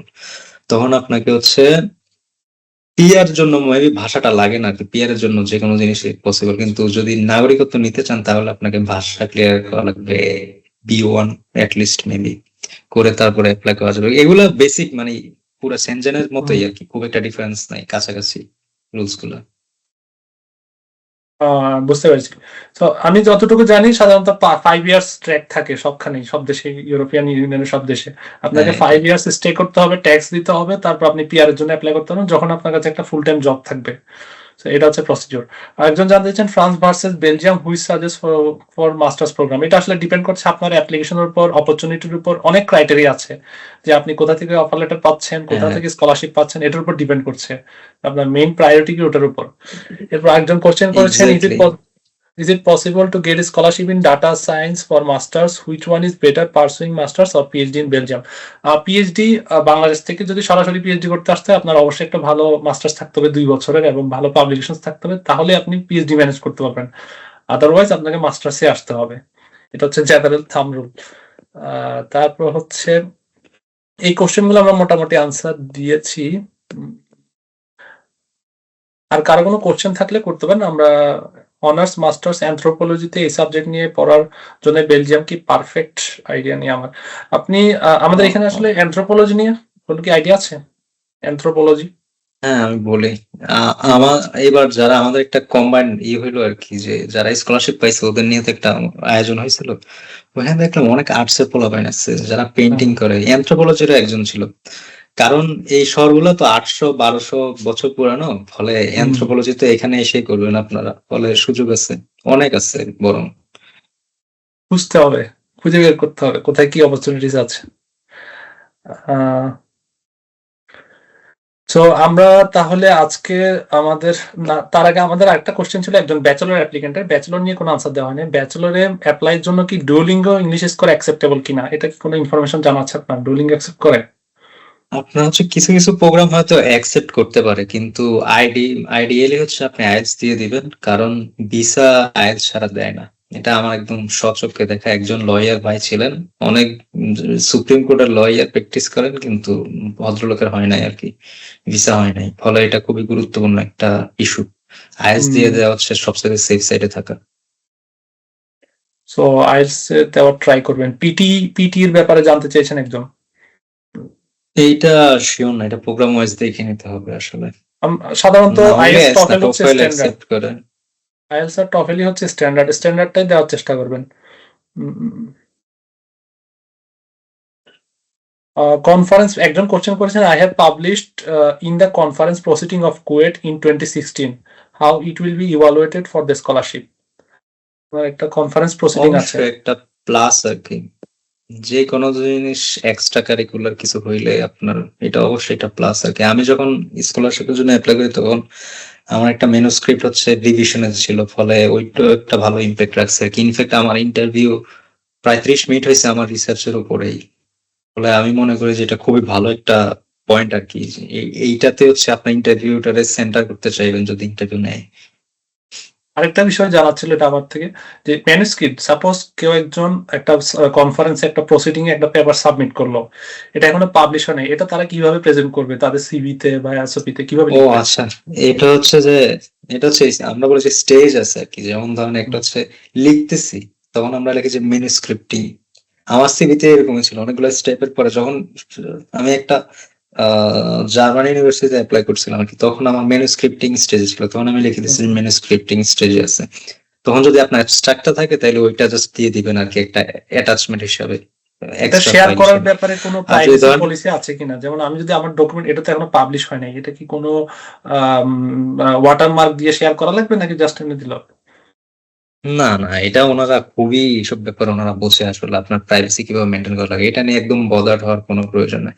তারপরে ধরেন আপনি জমা দিয়ে দিচ্ছেন কিন্তু এখনো কোনো ডিসিশন আসে না, তখন লিখবেন আন্ডার রিভিউ, যদি রিভিশন আসে তাহলে লিখবেন আন্ডার রিভিশন, বা যদি অ্যাকসেপ্টেড হয় তাহলে তো লিখে দিবেন যে অ্যাকসেপ্টেড, এরকম আর কি। সো তবে স্ট্যাটাস গুলো লিখে আপনি দেওয়া চাইলে ভালো, সিভি তেও দেওয়া যায়, সিভি হ্যাঁ তে হ্যাঁ লিখলে হ্যাঁ তাহলে হ্যাঁ তারা বুঝতে পারবে যে আপনি এটা নিয়ে কাজ করতেছেন, কারণ সাধারণত হ্যাঁ ইন্টারভিউ গুলো তারা ইনভলভ সিভি আছে। সামনে ইনফ্যাক্ট নিয়ে আপনি বসে। যদি লিখতেও থাকেন, আমি বলবো যে এটাও লিখে রাখেন যে আন্ডার ম্যানুস্ক্রিপ্টিং লিখে রাখেন। ঠিক আছে, আমাদের আরো দু একজন আনসার কোশ্চেন করতে আছেন। মেরাজুল উনি আবার কোশ্চেন করতে আছেন, জি বলুন, আনমিউট করে আপনার কোশ্চেনটি করুন। ভাই আমাদের দেশে ইউনিভার্সিটি যেগুলো আছে এখানে আমাদের গ্রেডিংটা হচ্ছে ক্রেডিট দিয়ে হয় আর কি, যেমন হচ্ছে 3 ক্রেডিটের কোর্স বা 4 ক্রেডিটের কোর্স। কিন্তু আমরা যখন ইউরোপে অ্যাপ্লাই করতে চাই সেখানে তারা হচ্ছে ইসিটিএস চায়। তো আমরা এগুলা কিভাবে কনভার্ট করব বা কিভাবে হিসাব করব? খুবই ইজি একটা ওয়ে আছে, যদি আপনি নিজে না করতে চান, চ্যাট জিপিটি তে আপনার সিলেবাসটা আপলোড করেন, বলেন যে এটাকে ইসিটিএস এ কনভার্ট করে দেয়। এটা হচ্ছে আপনার কন্ডাক্টিং আওয়ার আর কি, লেকচার কন্ডাক্টিং আওয়ার দিয়ে ভাগ করে বের করা যায়। তো যদি পাবলিক ইউনিভার্সিটি থেকে হন, আমাদের 160 ক্রেডিট ছিল আর কি 4 বছরে, তো আমরা 1.25 দিয়ে জাস্ট মাল্টিপ্লাই করে দিই, আমাদের বের হয়ে যায় আর কি। আমি আরেকটা হচ্ছে মানে বেসিক রুলস হচ্ছে, আপনার যদি 3 বছরের ব্যাচেলর হয় তাহলে হবে 180 সিটিএস, 4 বছর হলে 240 সিটিএস। এটা নিয়ে খুব একটা টেনশন বোধ করার দরকার নেই। না, আমি হচ্ছে এই মাত্র একটা ভার্সিটি ওয়েবসাইটে চেক করলাম, ওরা যাচ্ছে যে 180 ইসিটিএস, কিন্তু আমার ব্যাচেলর হচ্ছে হ্যাঁ 158 ইসিটিএস। আর এই কিন্তু 100 কয় বছরে করছেন? আমার ব্যাচেলরটা হচ্ছে 4 বছরের, তো এখানে আমার কিছু কোর্স রিটেক করা লাগছে, যার কারণে আমি 4.5 বছরে শেষ করছি। না এটা সমস্যা নাই, কিন্তু মানে আপনার কত পাইলে আপনি ধরেন মানে পাস আর কি, সবগুলা ক্রেডিট আর্ন হয়ে কত ক্রেডিট হইলে? 4 বছরে 158। আপনার 158 আছে? জি জি, 158 আছে। তাইলে এটা 240 সিটিএস হয়ে গেছে। আপনি যখন ম্যাথ করবেন দেখবেন হয়ে গেছে আর কি, কন্ডাক্টিং আওয়ার দিয়ে করবেন, এটা নিয়ে বদার হয়েন না। 3 ইয়ার্স, এখানে তারা 3 ইয়ার্স হইলে 240 সিটিএস মোটামুটি হয়ে যায়। 3 ইয়ার্স এর ব্যাচেলর থাকে এখানে সাধারণত। তো one thank you kind of ভাইয়া। এলিজিবল। আরেকজন কোশ্চেন করতে যাচ্ছেন, মুনতাসির আরিফিন, সম্ভবত আপনি আনমিউট করে কোশ্চেনটি করতে পারেন। হ্যাঁ ভাইয়া, আমি লাস্ট কোয়েশ্চেনে একটা জিনিস হাইলাইট করতে ভুলে গেছিলাম। আমার কনসার্ন ছিল সাইবার সিকিউরিটি আর কি। তো আমি ওখানে বেশ কিছু প্রোগ্রাম দেখলাম। এখন ওখানে আমি ইউসি লোভেন, তারপর ইউনিভার্সিটি ইউএলবি যেটা আছে, লিবরে গ্রুপ আপ, তারপর লিজ, এগুলোতে কয়েকটা আমি মানে রিলেটেড সাবজেক্টে দেখলাম আর কি, সরাসরি পাই না। মানে কম্পিউটার সায়েন্সের চান্স পাইলে ওরকম কিছু ডিসিপ্লিন আছে, ওগুলোতে যাওয়া যাবে আর কি। এখন এগুলো মানে এই সাইডে ওখানকার জব মার্কেট কেমন? আর এখানে আমি মানে যদি আমি এগুলা যেগুলোতে পাইছি, ইউএলবি, ইউসিএল, তারপর ইউলিজ, এগুলাকে যদি টার্গেট করি তাহলে ওখানে আমার প্রোফাইল তো আগে শেয়ার করা হয়েছে। এখন তো এগুলোতে চান্স পাওয়ার মানে পসিবিলিটি কিরকম, আমাকে যদি একটু কাইন্ডলি বলতেন। সাইবার সিকিউরিটি নিয়ে আমি আনসারটা দিচ্ছি। Cyber security research institute in Belgium লিখে সার্চ দেন, ওদের একটা ডেডিকেটেড রিসার্চ ইনস্টিটিউট আছে বেলজিয়ামের। সো ওই রিসার্চ ইনস্টিটিউটের আন্ডারে বেশ কিছু ইউনিভার্সিটি আছে। আমি নিজেই হার্ডওয়্যার সিকিউরিটি নিয়ে পড়াশোনা করেছিলাম। সো ইউনিভার্সিটিগুলো তাদের সাথে অ্যাফিলিয়েটেড, অর্থাৎ রিসার্চের যা আউটপুট আসে ওই ইনস্টিটিউটের মাধ্যমে। তো আপনি দেখেন যে ওই ইনস্টিটিউটের সাথে কোন কোন ইউনিভার্সিটি অ্যাফিলিয়েশনে কাজ করছে, ওই ইউনিভার্সিটিগুলোতে অ্যাপ্লাই করেন, কাদের কাজ কিরকম রিলেট করার চেষ্টা করেন আপনার কাজের সাথে। সো যে ইউনিভার্সিটি যে ডিপার্টমেন্টের কাজগুলো আপনার সাথে রিলেট হবে, ওখানে আপনি বেস্ট অপরচুনিটি পাবেন, স্কলারশিপও পাইতে পারেন। বুঝতে পারছি? আপনি যেগুলো শর্টলিস্ট করছেন ওগুলো অলরেডি আছে ওই ইয়াতে রিসার্চ ইনস্টিটিউটে। সাইবার সিকিউরিটি নিয়ে খুবই ভালো কাজ হয়, পুরো ইউরোপে এখন সাইবার সিকিউরিটি নিয়ে কাজ হচ্ছে। আর বেলজিয়াম তো ইউরোপের হার্টে ওয়ান কাইন্ড অফ। সো অনেক অপরচুনিটি সামনে। ভাইয়া ইনস্টিটিউটের নাম কি বললেন আপনি, কাইন্ডলি একটু রিপিট করবেন? Cyber security research institute Barcelona, sorry প্রত্যেকটা cyber security research institute Belgium, বার্সেলোনাতেও আছে। আমাদের এখানে বার্সেলোনাতেও সাইবার সিকিউরিটি রিসার্চ ইনস্টিটিউট আছে। প্রত্যেকটা সিটিতে এখন ইউরোপে আলাদা আলাদা হাব তৈরি হয়েছে যে সাইবার সিকিউরিটি রিসার্চ নিয়ে। তো এরকম হাব গুলাতে বিভিন্ন ইউনিভার্সিটি গুলো কোলাবোরেশনে কাজ করে, রিসার্চ করে, তাদের আউটপুট গুলো দেখেন। তো বেলজিয়ামও এরকম একটা রিসার্চ ইনস্টিটিউট আছে, আপনি গুগল করলেই ওদের ওয়েবসাইটটা পেয়ে যাবেন। থ্যাংক ইউ ভাইয়া। ঠিক আছে, তাহলে আমরা আমাদের আজকের ওয়েবিনার এখানে শেষ করছি। ধন্যবাদ আমাদের গেস্টকে, আনামুর রহমানকে। আপনি আমাদের সাথে থেকে আমাদের অনেক গুরুত্বপূর্ণ সময় দিয়েছেন এবং আমাদের সাথে অনেকগুলো ইনফরমেশন শেয়ার করেছেন। আশা করি ভালো থাকবেন। আপনার সামনে এক্সাম আছে, আপনার এক্সামের জন্য শুভকামনা রইল। এই বলে আমি আমার বক্তব্য এখানে শেষ করছি। আর আপনার পক্ষ থেকে যদি কিছু বলার থাকে অ্যাপ্লিক্যান্টদের উদ্দেশ্যে, অর্থাৎ যারা সামনে অ্যাপ্লাই করবেন সেপ্টেম্বর ইনটেকে লক্ষ্য করে, কোনো তাদের সাজেশন বা ইনফরমেশন বা কোনো মোটিভেশন মূলক কথাবার্তা বলার থাকলে বলতে পারেন। মোটিভেশন না, আমি একটা খুবই রিয়ালিটি মানে থেকে একটা কথা বলে, যেটা হচ্ছে বাইরে মানে আমরা বাংলাদেশে থাকলে হয় কি অনেকে ভাবি যে বিদেশে আসলে হয়তো জীবনটা খুবই চেঞ্জ হয়ে যাবে, অনেক কিছু হবে, মানে বাংলাদেশের মতো হয়তো চাকরির জন্য অন্য ঘুরতে হবে না বা অপরচুনিটি বেড়ে যাবে। এগুলো সত্যি, কিন্তু এগুলা রিচ করার আগে যে ফেজটা আছে এটা অনেক মানে জটিল আর কি, অত ইজি না। মানে একই সাথে আপনাকে অনেকগুলো কাজ করা লাগবে, একই সাথে আপনাকে আর্ন করা লাগবে যদি আপনার কোনো ফান্ড না থাকে, পড়াশোনা করা লাগবে, এবং এখানকার পড়াশোনা অনেক কঠিন। মানে এটা না আসলে বুঝতে পারবেন না। অনেক কঠিন বলতে কি, অনেক ডিমান্ডিং আর কি, আপনাকে অনেক সময় দেওয়া লাগবে। হুট করে পরীক্ষার আগে পড়েই কিছু একটা করে ফেলবেন এরকম সুযোগ নেই। এর পাশাপাশি আরো অন্যান্য জটিলতা আছে যে আপনি হুট করে একা হয়ে যাবেন। অনেক বাংলাদেশি থাকবে কিন্তু দেখা যাবে কেউ কারোর জন্য সময় দিতে পারতেছেন না, আপনি একদম কমপ্লিটলি নিজের ওন। তো এই সবকিছু মিলাইয়া এটা একটা খুবই চ্যালেঞ্জিং একটা টাইম হবে আর কি আপনার জন্য, এবং এই চ্যালেঞ্জটা পার করতে পারলে আপনি অনেক ভালো কিছু করবেন, লাইফের একটা ভালো দিকে চলে যেতে পারবেন। ফলে আমি বলবো যে খুব ভালো মোটিভেশন নিয়ে আসা, অর্থাৎ আপনি এই রিয়ালিটি গুলা হচ্ছে শিওর হয়ে এগুলোকে অ্যাসেস করে তারপর হচ্ছে আপনার সময়, আপনার বাবা মার বা আপনাদের নিজস্ব টাকা পয়সা ইনভেস্ট করবেন, সময় ইনভেস্ট করবেন, তারপরে আসবেন আর কি। একটা খুব ইনফর্ম ডিসিশন মেক করেন যে লাইফটা খুব একটা ইজি হবে না, চ্যালেঞ্জিং হবে, কিন্তু এটা যদি পার করতে পারেন খুব ভালো একটা ফিউচার আছে। এগুলো মাথায় রেখে আইসেন আর কি। আর অ্যাপ্লাই করেন। আমার মনে হয় যে প্রত্যেকটা মানুষের অ্যাটলিস্ট যদি সে কমপ্লিটও না করতে পারে, বিদেশে আইসা অ্যাটলিস্ট ওর এক্সপিরিয়েন্স করা উচিত, তাইলে বুঝা হ্যাঁ, যাবে যে লাইফে অনেক কিছু আছে, যে জীবনটা বাংলাদেশে সীমাবদ্ধ না। আমি বলবো যে অ্যাপ্লাই করেন, সাফার করেন, হ্যাঁ। তারপর হচ্ছে সাকসিড হন, তারপরে ভালো কিছু এটা করেন নিয়ে একটা লাইফে। কথা আছে যে বাংলাদেশে বসে কান্না করার থেকে ইউরোপ আমেরিকায় এসে কান্না করা অনেক ভালো। হ্যাঁ, অনেক গ্রোথ হয়, পার্সোনাল অনেক গ্রোথ হয়। যেমন আমি আজকে কতগুলা মাল্টিটাস্কিং করছি আপনাদের কোনো আইডিয়া নাই, যে এগুলা জীবনে বাংলাদেশে সম্ভব হইতো না।